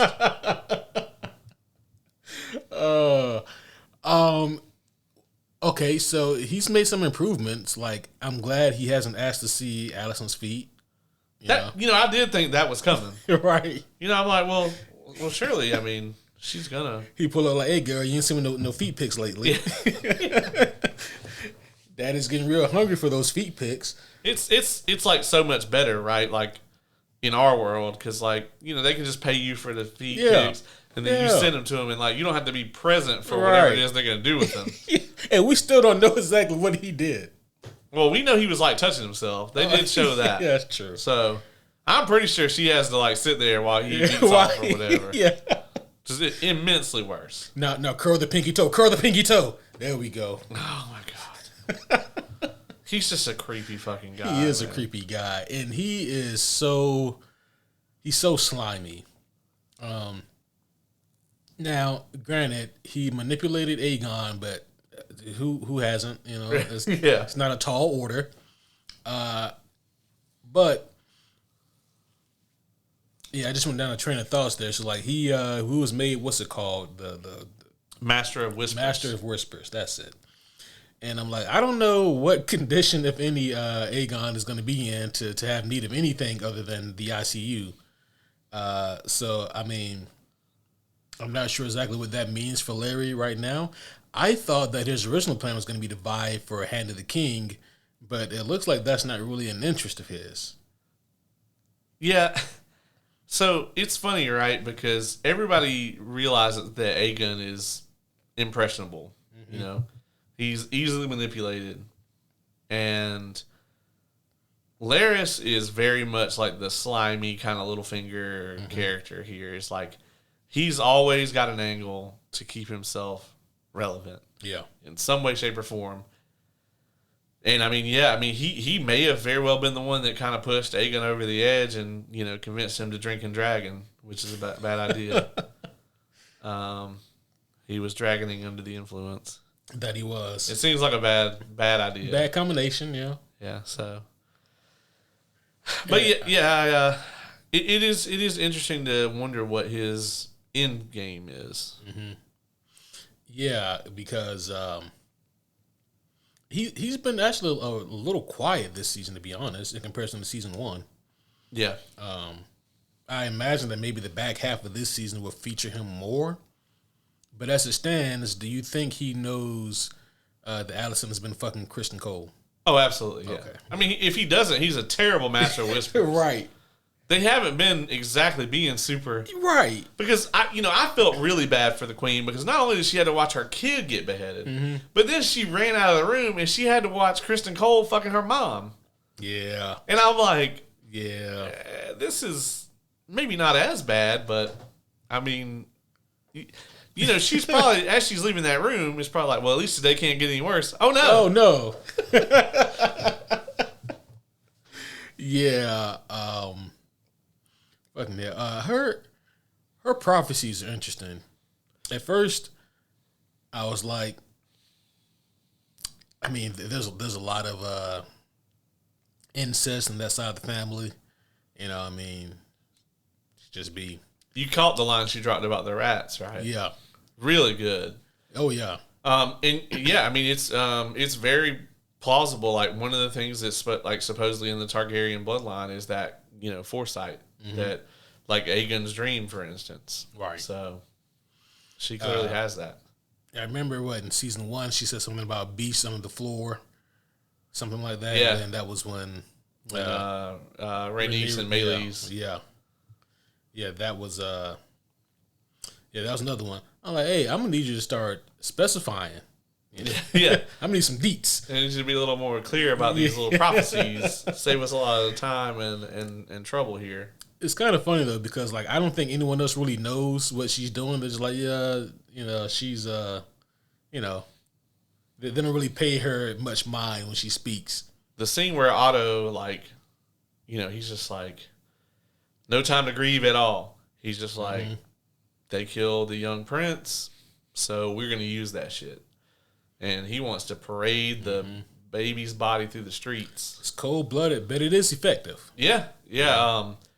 And this kind of all leads up to the scene where, Otto's trying to talk sense into Aegon. And, that whole monologue he does there to Aegon is tremendous. Oh, yeah. Probably his best scene, Probably. And that's a tall order. It is. Yeah. Yeah, it's a tall order. But yeah, I mean, that whole scene was incredible. And then, Aegon being a fucking moron, just like, I'm going to give Kristen the badge. I'm like, you couldn't have thought of anyone else, maybe? Even Kristen was standing there like, you sure, dog? Yeah, he's like, bro, I'm not even good at being the king. Yeah, I'm like the shittiest head of the Kingsguard we're ever going to have. And Jaime Lannister's going to kill the king. Oh, yeah. I don't know, man. I think that like the whole kind of idea of what Otto was going for was good, but at every step though, Otto was being undercut by Aegon. Yeah. And that kind of led to Otto being ousted. Like for example, Aegon, he does like we said, it's cold blooded but effective. He kind of parades the child's body around and it's got a little bobblehead going on, and you're like, how good is that stitching? And thankfully it holds that we know. That hallucination with the young Rhaenyra where she was sewing the head on, that shit was so creepy. Oh, it was super fucking creepy. But then, I imagine that was effective for the people, seeing like the poor child's, lifeless body and head being strewn around town, for the funeral or whatever. But then, not a day or two later, they go outside and see all the rat catchers being hung. And I'm like, bro, like you are undoing a lot of the good faith that, you've been able to build. Because Otto had run the smear campaign. Oh, yeah. And then he's just like, are you fucking nuts? Like, you're going to kill all these rat catchers that all have families and everything else and, like, knew all the other people who work for you here. So you're going to turn the people who work in the castle against you. Right. Open up avenues for our enemies to get back in here. Like, yeah. Because it's some petulant, not thought out shit. Right. And like, all of it. And like losing Otto is a bigger blow, I think, to Team Green than losing Rhaenys is to Team Black. And Rhaenys is the damn MVP. Yeah, but she's a fucking MVP. Man. I wish that Team Black had someone that had a similar mind of Otto. I like Rhaenys a lot, but man, she did endorse Rhaenyra fucking infiltrating Assassin's Creed mode. Yeah. You know, I'm like, I think Corlys is the closest they have. he is. But if you look at it though, Corlys functions best when he has his wife to lean on. Yeah. And he ain't got that no more. And also, Corlys is really more concerned with ruling Driftmark than he is with whatever the fuck Rhaenyra's got going on. Yeah. Like, Corlys would be fine with Aegon being on the throne if the conditions were right. If the conditions were right. Now that might be a little different now that they've killed his wife, but yeah, they were at war. You know, I feel like he's the kind of person that's going to be like, well, you know, clearly I got other bitches I can fuck. That's true. I mean, clearly. We haven't talked about Auric and Eric yet. Oh yeah, we have not. Yeah. Yeah. That was an interesting scene that I was always kind of waiting for, because thankfully they didn't try to do the whole, you know, Hound and the Mountain thing where they, you know, blue balls you for 8 seasons and then do it in the last episode. It was a good build up here, right? You got the two twins and they end up on opposite sides of this conflict. Not necessarily on purpose, but yeah, that's just how it lays out. And it doesn't seem like they have any necessarily bad blood with each other. It's just they're both duty bound. Yep. Back when that was a thing that Kingsguard had, you know, before Aegon started hiring Kingsguard and before they put fucking Kristen Cole on there. Bro, when he told them, they're like, hey, y'all know no more fucking, right? They're like, ah. Right.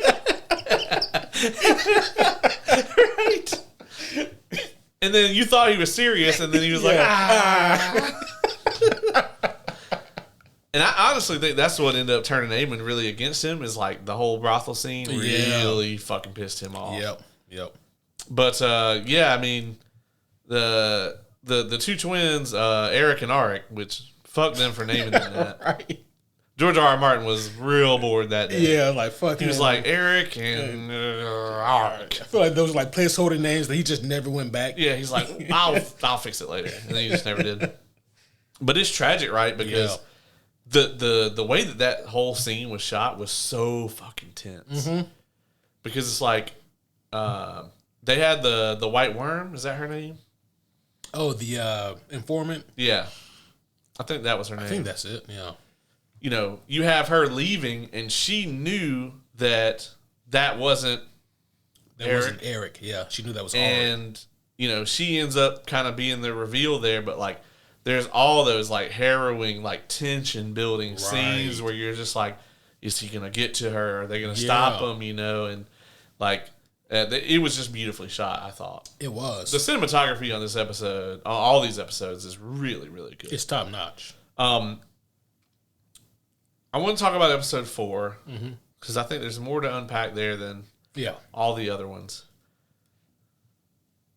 Well, before we do that, what did you think about the fight with the twins and the way it ended? I thought that the fight was excellent. I thought that it was confusing, but it was supposed to be confusing. Yeah, because it like the horror of all of them. Like Rhaenyra doesn't know. All the people in that room can't keep up with who's who. Right. And Rhaenyra, she is in, I mean, obviously she's in a rough spot, right? But it's like, for her own safety, she should leave, but she needs to stay there and keep track of who is who. Yeah, right. Because what if the wrong one wins? The situation she was in during that fight was all like I mean, my stomach dropped watching that. Like, she's in like close proximity. One of them is trying to kill her. Yeah, It would have been hilarious, though, had she not known that Eric had a twin. Right? She's like, the fuck? What is this shit?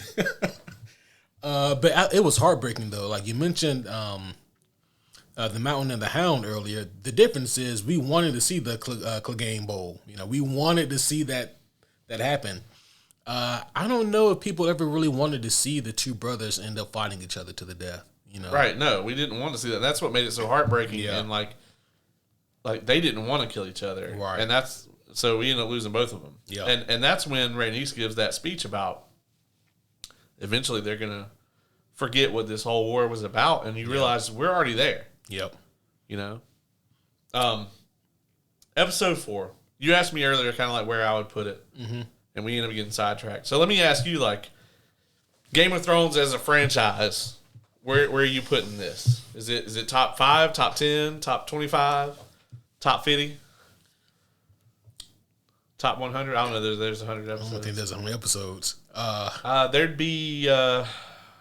it's close, isn't it? 92, right? No, the last 2 seasons were like 7 and 8, I think. So there'd be 85, and then there'd be another 12. Or no, season 1 of House of the Dragon was 10. It was 10, yep. So 95. 99. There's 99 episodes. So I guess the next one would be the 100th. Yeah. So we need two more episodes for me to put in the top 100 because I need to exclude one. Yeah. This is probably for me. It's definitely top 10, probably top 5 for me. I really dug this episode. And I mean, obviously, like the last, 10 to 15 minutes of this episode is just fucking wild. And I think the thing for me is that I didn't expect them to do this. Not this episode. Like, I expected a dragon fight. I thought they were going to save that shit for, like, the penultimate or maybe the finale. I knew that... I hadn't read the book when they started talking about Rook's Rest and everything. I was thinking kind of the same thing, like, they're going to tee this up for the next episode. But the reason that I thought it was about to go to shit is because I saw the opening credits that Alan Taylor was the director. Oh, he did. Alan Taylor did, like, Battle of Blackwater Bay, Battle of the Bastards, like a lot, like the big battle at the wall that they have. So they only bring this dude in typically. Right. And he was actually a showrunner for season 1, but they only typically bring this dude in if there's going to be a large-scale conflict. Like, these kind of big episodes are what he's really good at shooting. So I knew that some shit was about to pop off. And, like, as soon as they did, like, a fade to black, I was like, oh, are they cutting it there? And then you start to see, like, the soldiers marching. I was like, man, the next however many minutes is about to be wild as fuck. Bruh. Yeah, and so... You got to give it to them. Between Kristen Cole and Eamon, they put together a nice little plan. They did. You know? I don't think they knew who they were going to get. But they still... I think the ultimate goal was just, we got to get a dragon off the board for them. Yeah. You know? Yeah, and even if, like, they didn't send a writer, right? You know, you've got Vagar and Aemon there, so, like, Kristen Cole can sound that horn if the battle starts to go to shit. Yeah. And I love how when, like, the first dragon showed up, they were like, we got to get you inside, my lord. I was like, where the fuck are you going to put him? Right. Even Sunfire can melt this castle. Yeah. You know what I mean? Yeah, like, unless you got, like, an underground bunker that leads somewhere else, you're fucked, you know? And, but he was like, I kind of want to see this. Yeah. Yeah, it's like, I mean, you might as well stay out here and watch the shit at this point, you know? Yeah. And I thought that... It was fucking wild, right? So I'm trying to remember. We get we get Rhaenys first, right? No, Sunfire comes in first. That's right. Okay, so it's Aegon on Sunfire first. Yeah. So the first thing that we see happen is you see the dragon off in the distance, and you're like, oh, wait, no. You're right. It is Meleys first. Okay. Meleys shows up and starts to help them, and then almost immediately you get Sunfire come in. Because we see Meleys headed there, and we know that she's headed there, and then you get the whole thing where Aegon turns into a cat and just knocks the pitcher off the table for no reason. And then you can tell, like, he's fucking thinking about it. And I feel so bad for Sunfire here, man, because... this fucking dragon didn't do anything. He just ended up with a douchebag rider. And Sunfire's like, hey, Aegon, what's up, man? And Aegon's like, hey. Let's go. We ain't been riding in a long time, dog. Where you been? Yeah, come on, bro. Where we going? And then Sunfire just has like the worst day ever. Right. Yeah. Just because both of them get they shit rocked. Because, like, as you know, and the interesting thing is we see Aemon see the second dragon come in. And Kristen Cole is blowing the horn. He's like, motherfucking, they didn't bring a dragon, they brought the dragon. Like, other than Caraxes, this is worst case scenario for us. They brought Melees. Right. And Rhaenys. And both of them are fucking hardened battle warrior, dragon and rider. And Kristen Cole's like, hey, bro, where you at? And Aemon sees Sunfire fly over, and he's getting ready to bring Vhagar into battle, and he's just like, nah, we're going back to bed. Yeah. And Vagar's like, fucking cool. Right. Thanks. Bruh, Vhagar is so goddamn big. I was like, what is that? And then it moved. I was like, oh, fuck. And old. Yeah, old. You can tell Vhagar is old, bro. Like, the way that she takes off, like, I mean, the way she even gets up, you know. Yeah, the way she laid back down was very telling. It's just like, oh, thank God. All right. Yeah, there was no resistance, you know. And, you know, Aemon is just like, well, if this stupid motherfucker flies into battle, nobody but me and Kristen know about this plot. He can't prove shit. I mean, obviously, he's going to get killed if he fights Melees, whether he's drunk or not. Right. And, I mean, even if Aemon had just chilled in that forest, Sunfire would have got murdered. Oh, yeah. Easily. It didn't make it, wouldn't have made a difference, you know. I mean, hell, within seconds, that awful claw to the chest that Sunfire... Right. I thought Sunfire was done right then. Bruh, that shit looked nasty. It looked awful. Yeah. And I'm sitting there, I'm like, you know, as we're seeing this happen, you're like, you really don't want to be in a battlefield where there are dragons. Yep. If there is one dragon and that dragon is on your side, maybe. And that's still a maybe. That's a tough maybe. Because the dragons, they're not looking before they burninate motherfuckers to see what color armor they got on. Yeah. Oh, not that one. And then, no, they're not doing none of that. Yeah, I mean, and even this, I mean, I'm pretty sure that Vhagar's blood killed some people, landed on them. That molten hot blood. Yeah, yeah. Because there's that scene where both him and Melees hit the ground, right? And tons of people got killed. Oh yeah, and then when Vhagar gets up and fucking Godzilla somebody, a bunch of people. Yeah, I think the two. Just for them to like really hammer it in, I think those two people that he like directly stepped on were from the opposing armies. Like, I think those were two different soldiers. So when they landed, everyone just scattered. Oh yeah, and you look at it, and by the end, I mean, they took Melees off the field, but that's it. I mean, this castle ain't worth a fuck, and neither is like both of the armies got destroyed. Basically. So it's like, god damn, like this. And I mean, this is really the opening salvo in, you know, what kind of underscores the dance of the dragons, right? It's like, when the dragons go to war, shit is bad. And when they go to war against each other, like, that's as bad as it gets. Right. You know, no good is going to come of it. Every single battle where there's dragons on both sides is going to be a variation of this, you know? Where it's like, I guess you can say you won, but did you really? Right. Yeah, did you really win? And, man, so when we first get, like, you know, Aegon and Rhaenys, like, they're going at it, right? And then, you know, we get Aemon with Vhagar. They come in. And Aegon's like, oh, fucking thank God, you know. My brother's here. We're going to do this. This is going to be great. And then he's like, did he just say Dracarys? Yeah. He's like, I know I don't speak this language super well. Yeah, right. He did, man. Vhagar hit him with that real fire. Right. We just thought Drogon could light it up. And I was like, so you ain't even going to try to protect your brother.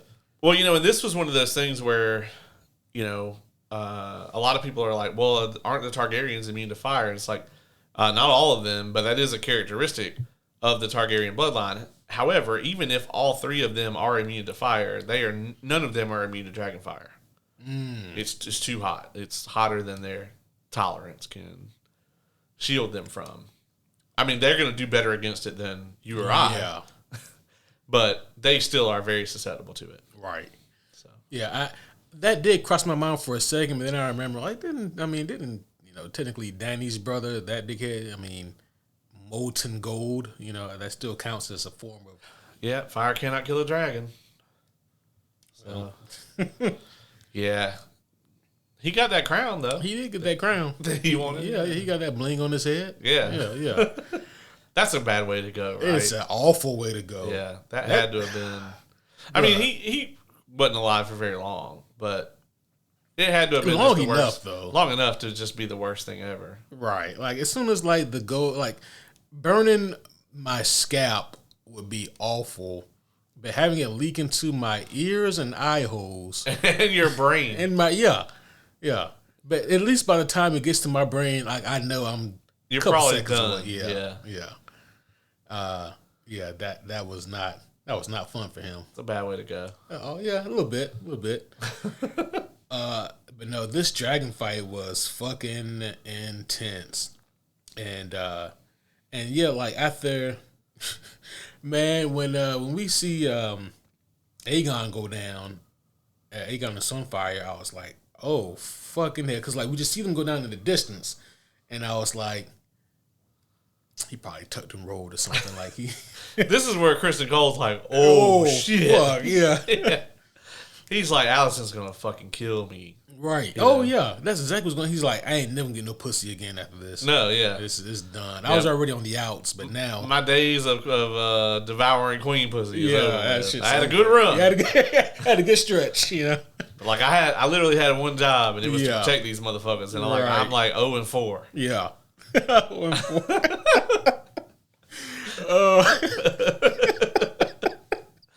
Shit. Got that Bronny James record.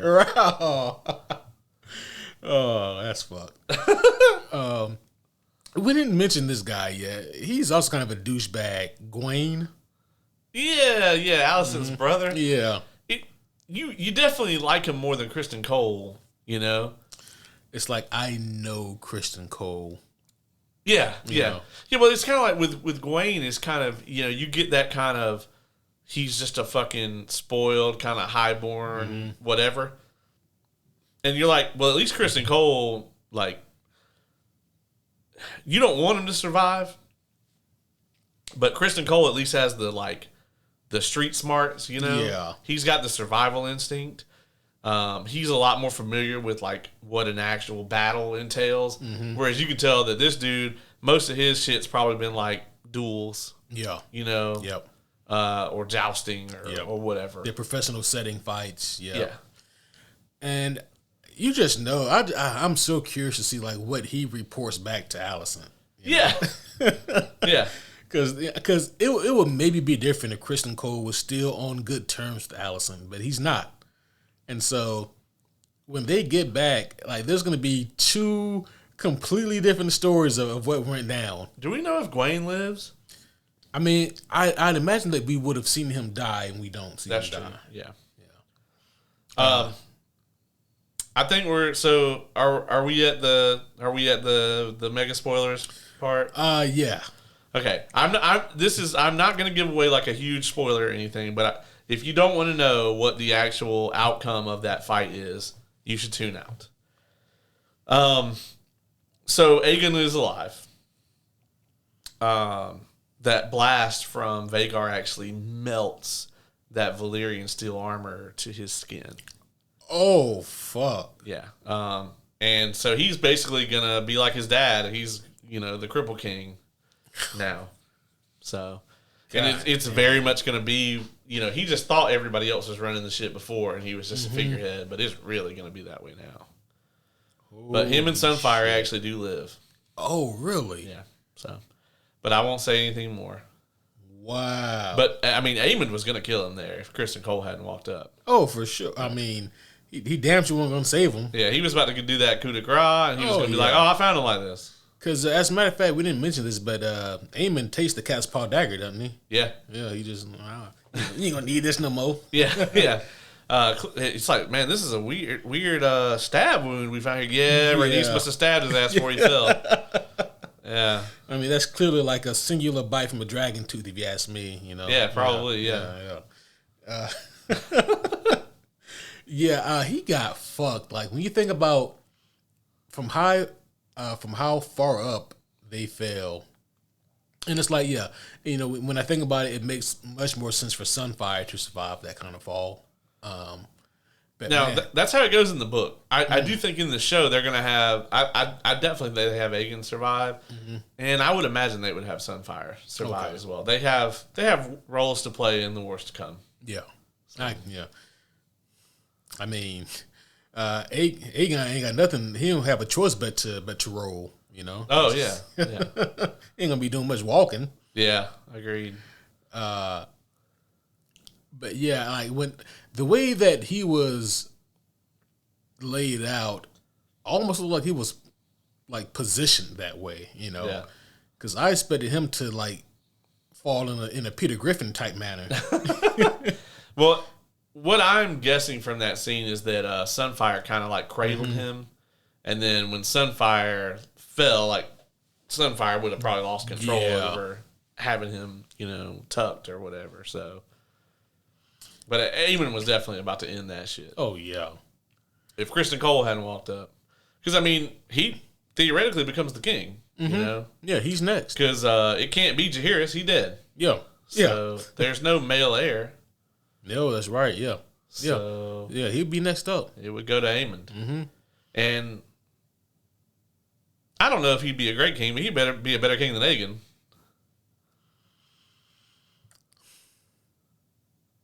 I don't know. Right. And the reason I say I don't know is because, like, at least with Aegon, he's so easy to manipulate, right? If he still had like an auto there, then I think the kingdom is in, decent hands.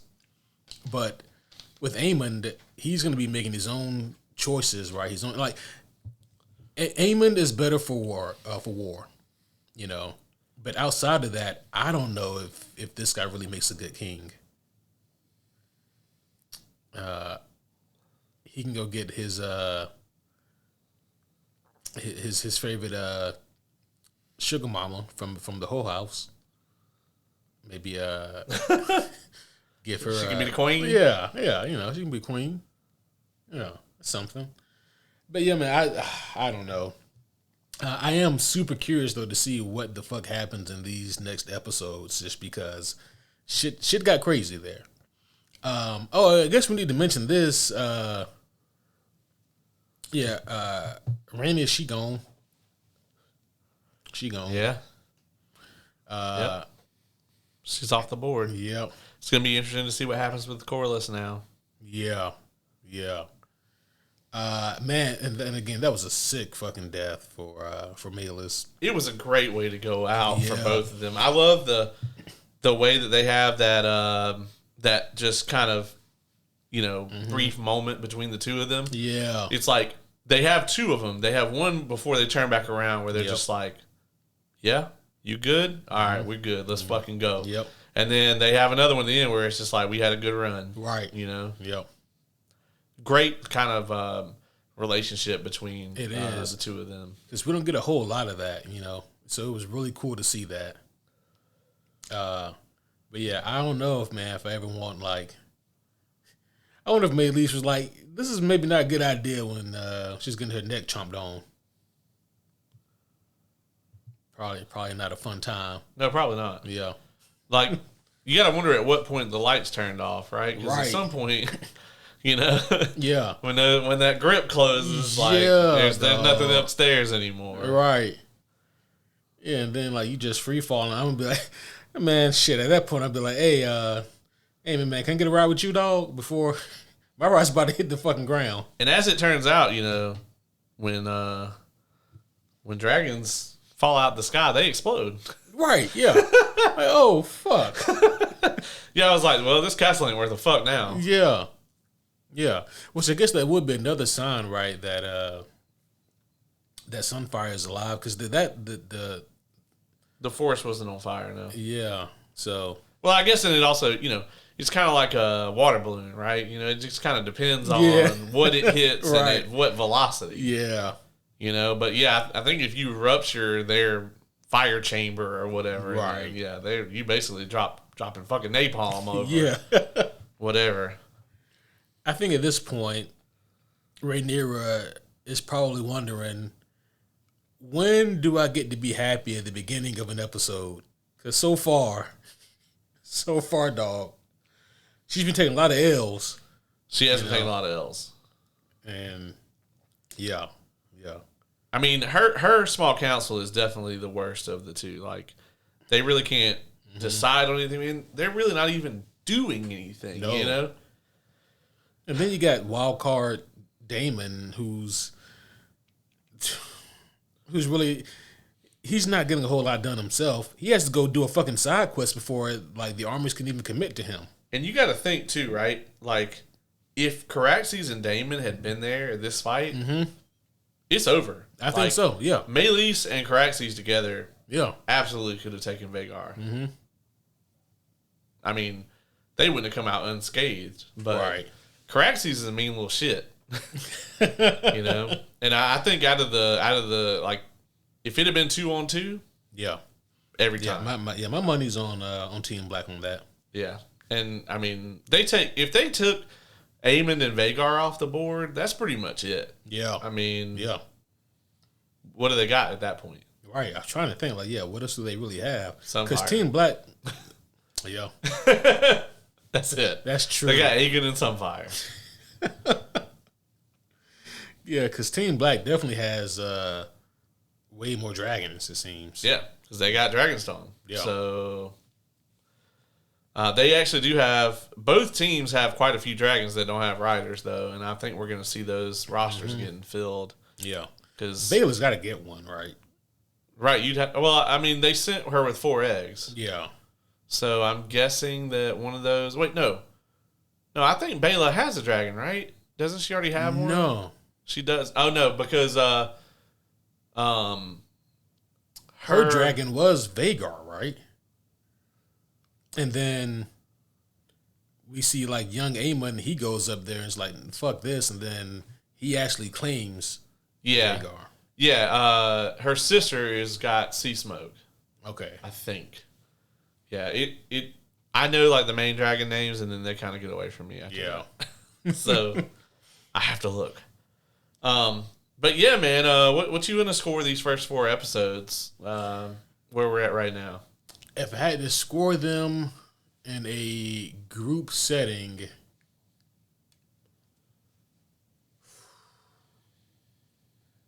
I'm gonna go 8-7. I think these overall were a really strong group of episodes. It's again, like you said earlier, it's hard to gauge the pacing on some of these as to where they're going to be, and even the lengths have been varying, which again, I'm not opposed to. It's got me super hyped to see what else happens. They really pulled this episode out of nowhere for me, episode 4.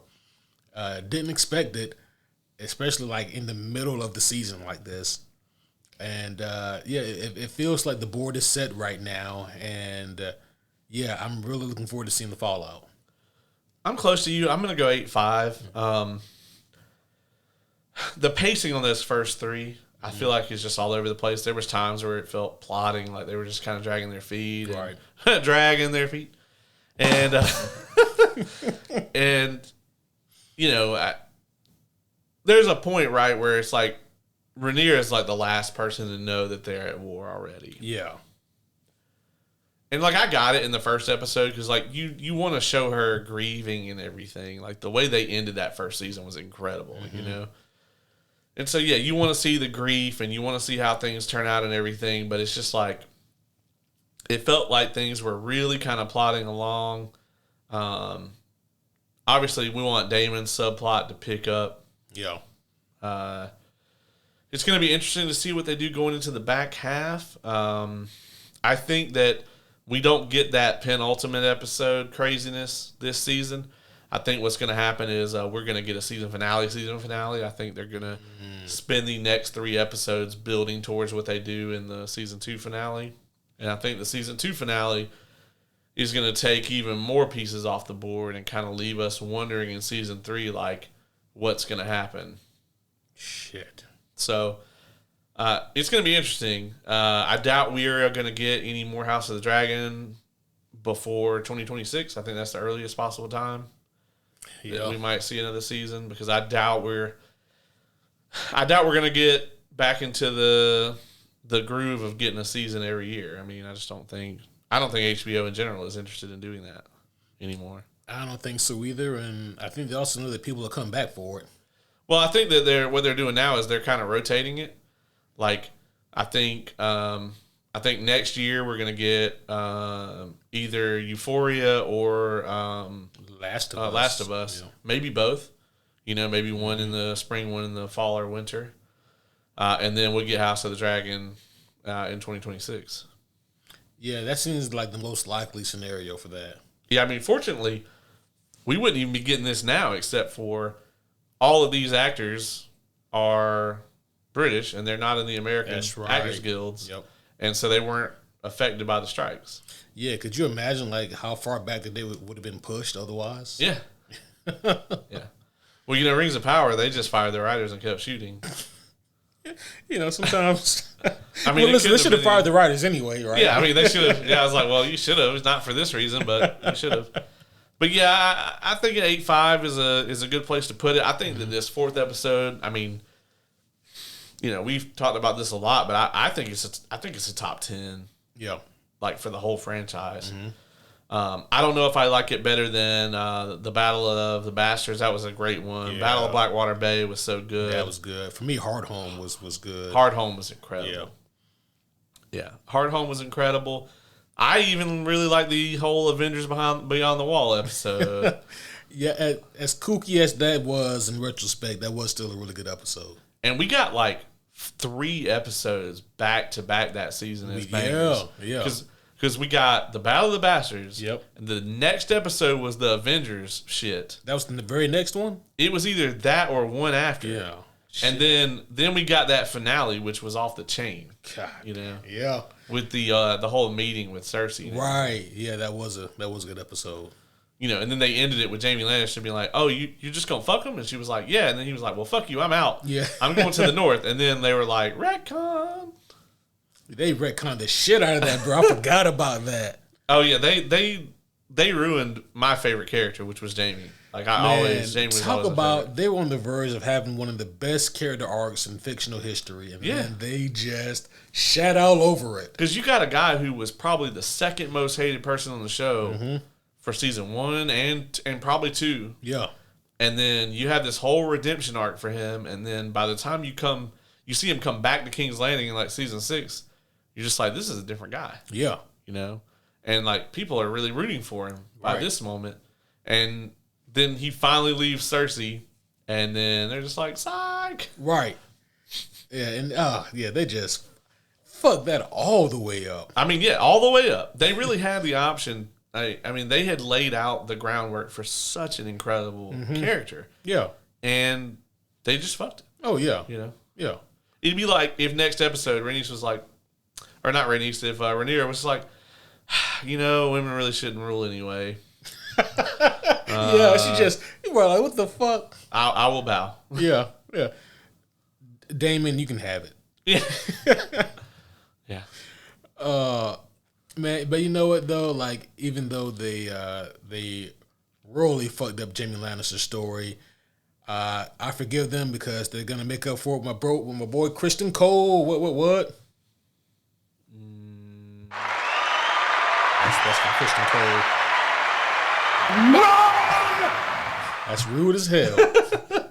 Yeah, but Lex Luthor is correct. Kristen Cole is the worst. I fucking hate Kristen Cole.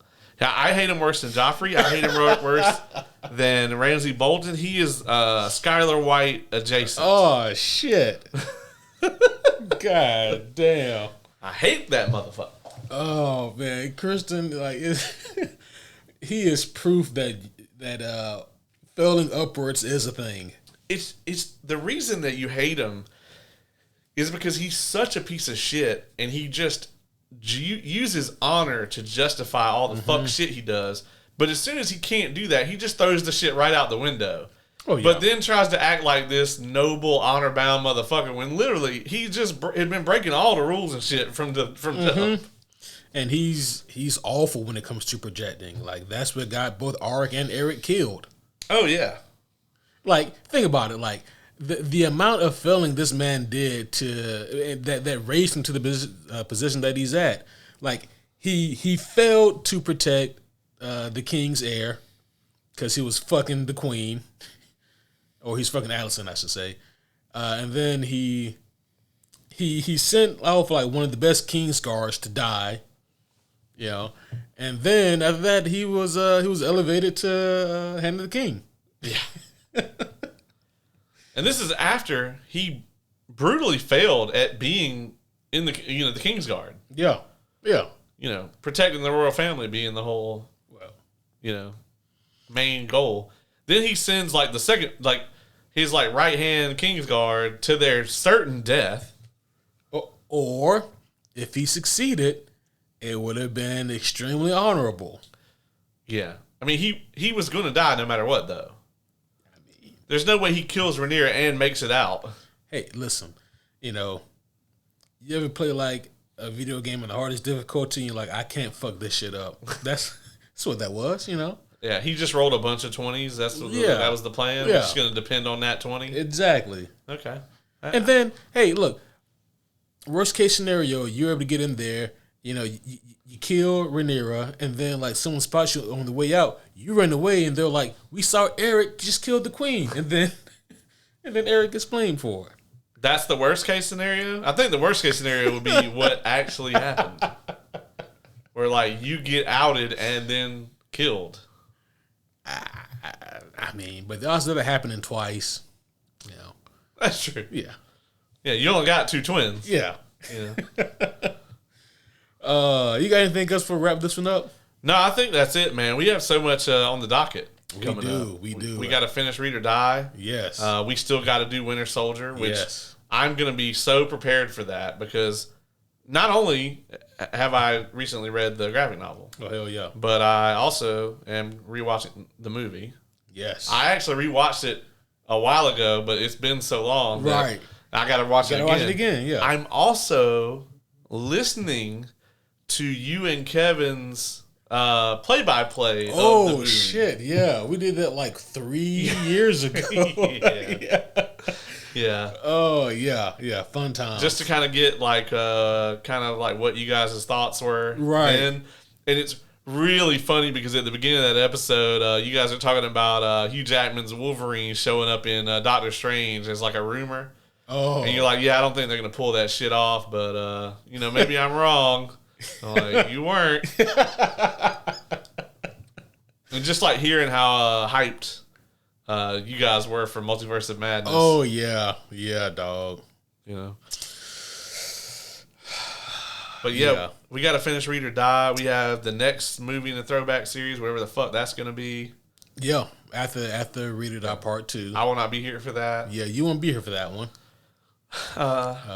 Spoiler alert, I was going to make it The Crow, but then I remember you haven't seen that one, so I'll just make that a different episode altogether. Yeah.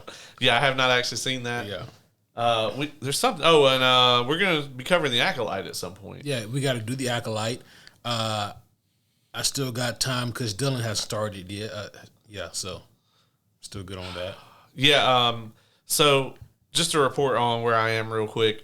First 6 episodes, I was like, man, the internet kind of on crack, man. Like, I was really liking this show. I don't really know what you guys are bitching about.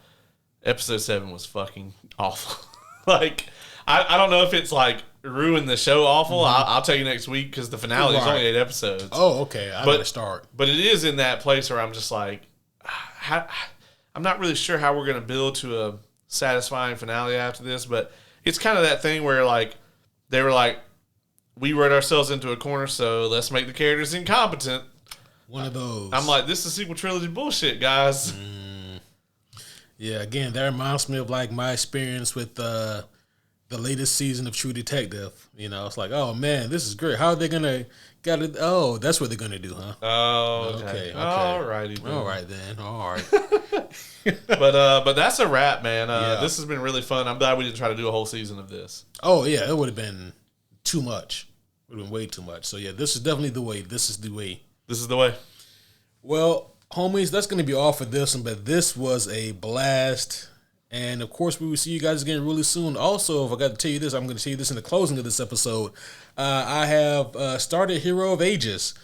I'm about, I want to say 28 chapters in right now. Yes. We have to continue this to talk off mic. Of course. This episode is going to be another 30 minutes. But yeah, homies, that would be all for now. We'll see you guys again very soon. But until then, my name is Superhero Homie Q. I'm Superhero Homie Caleb.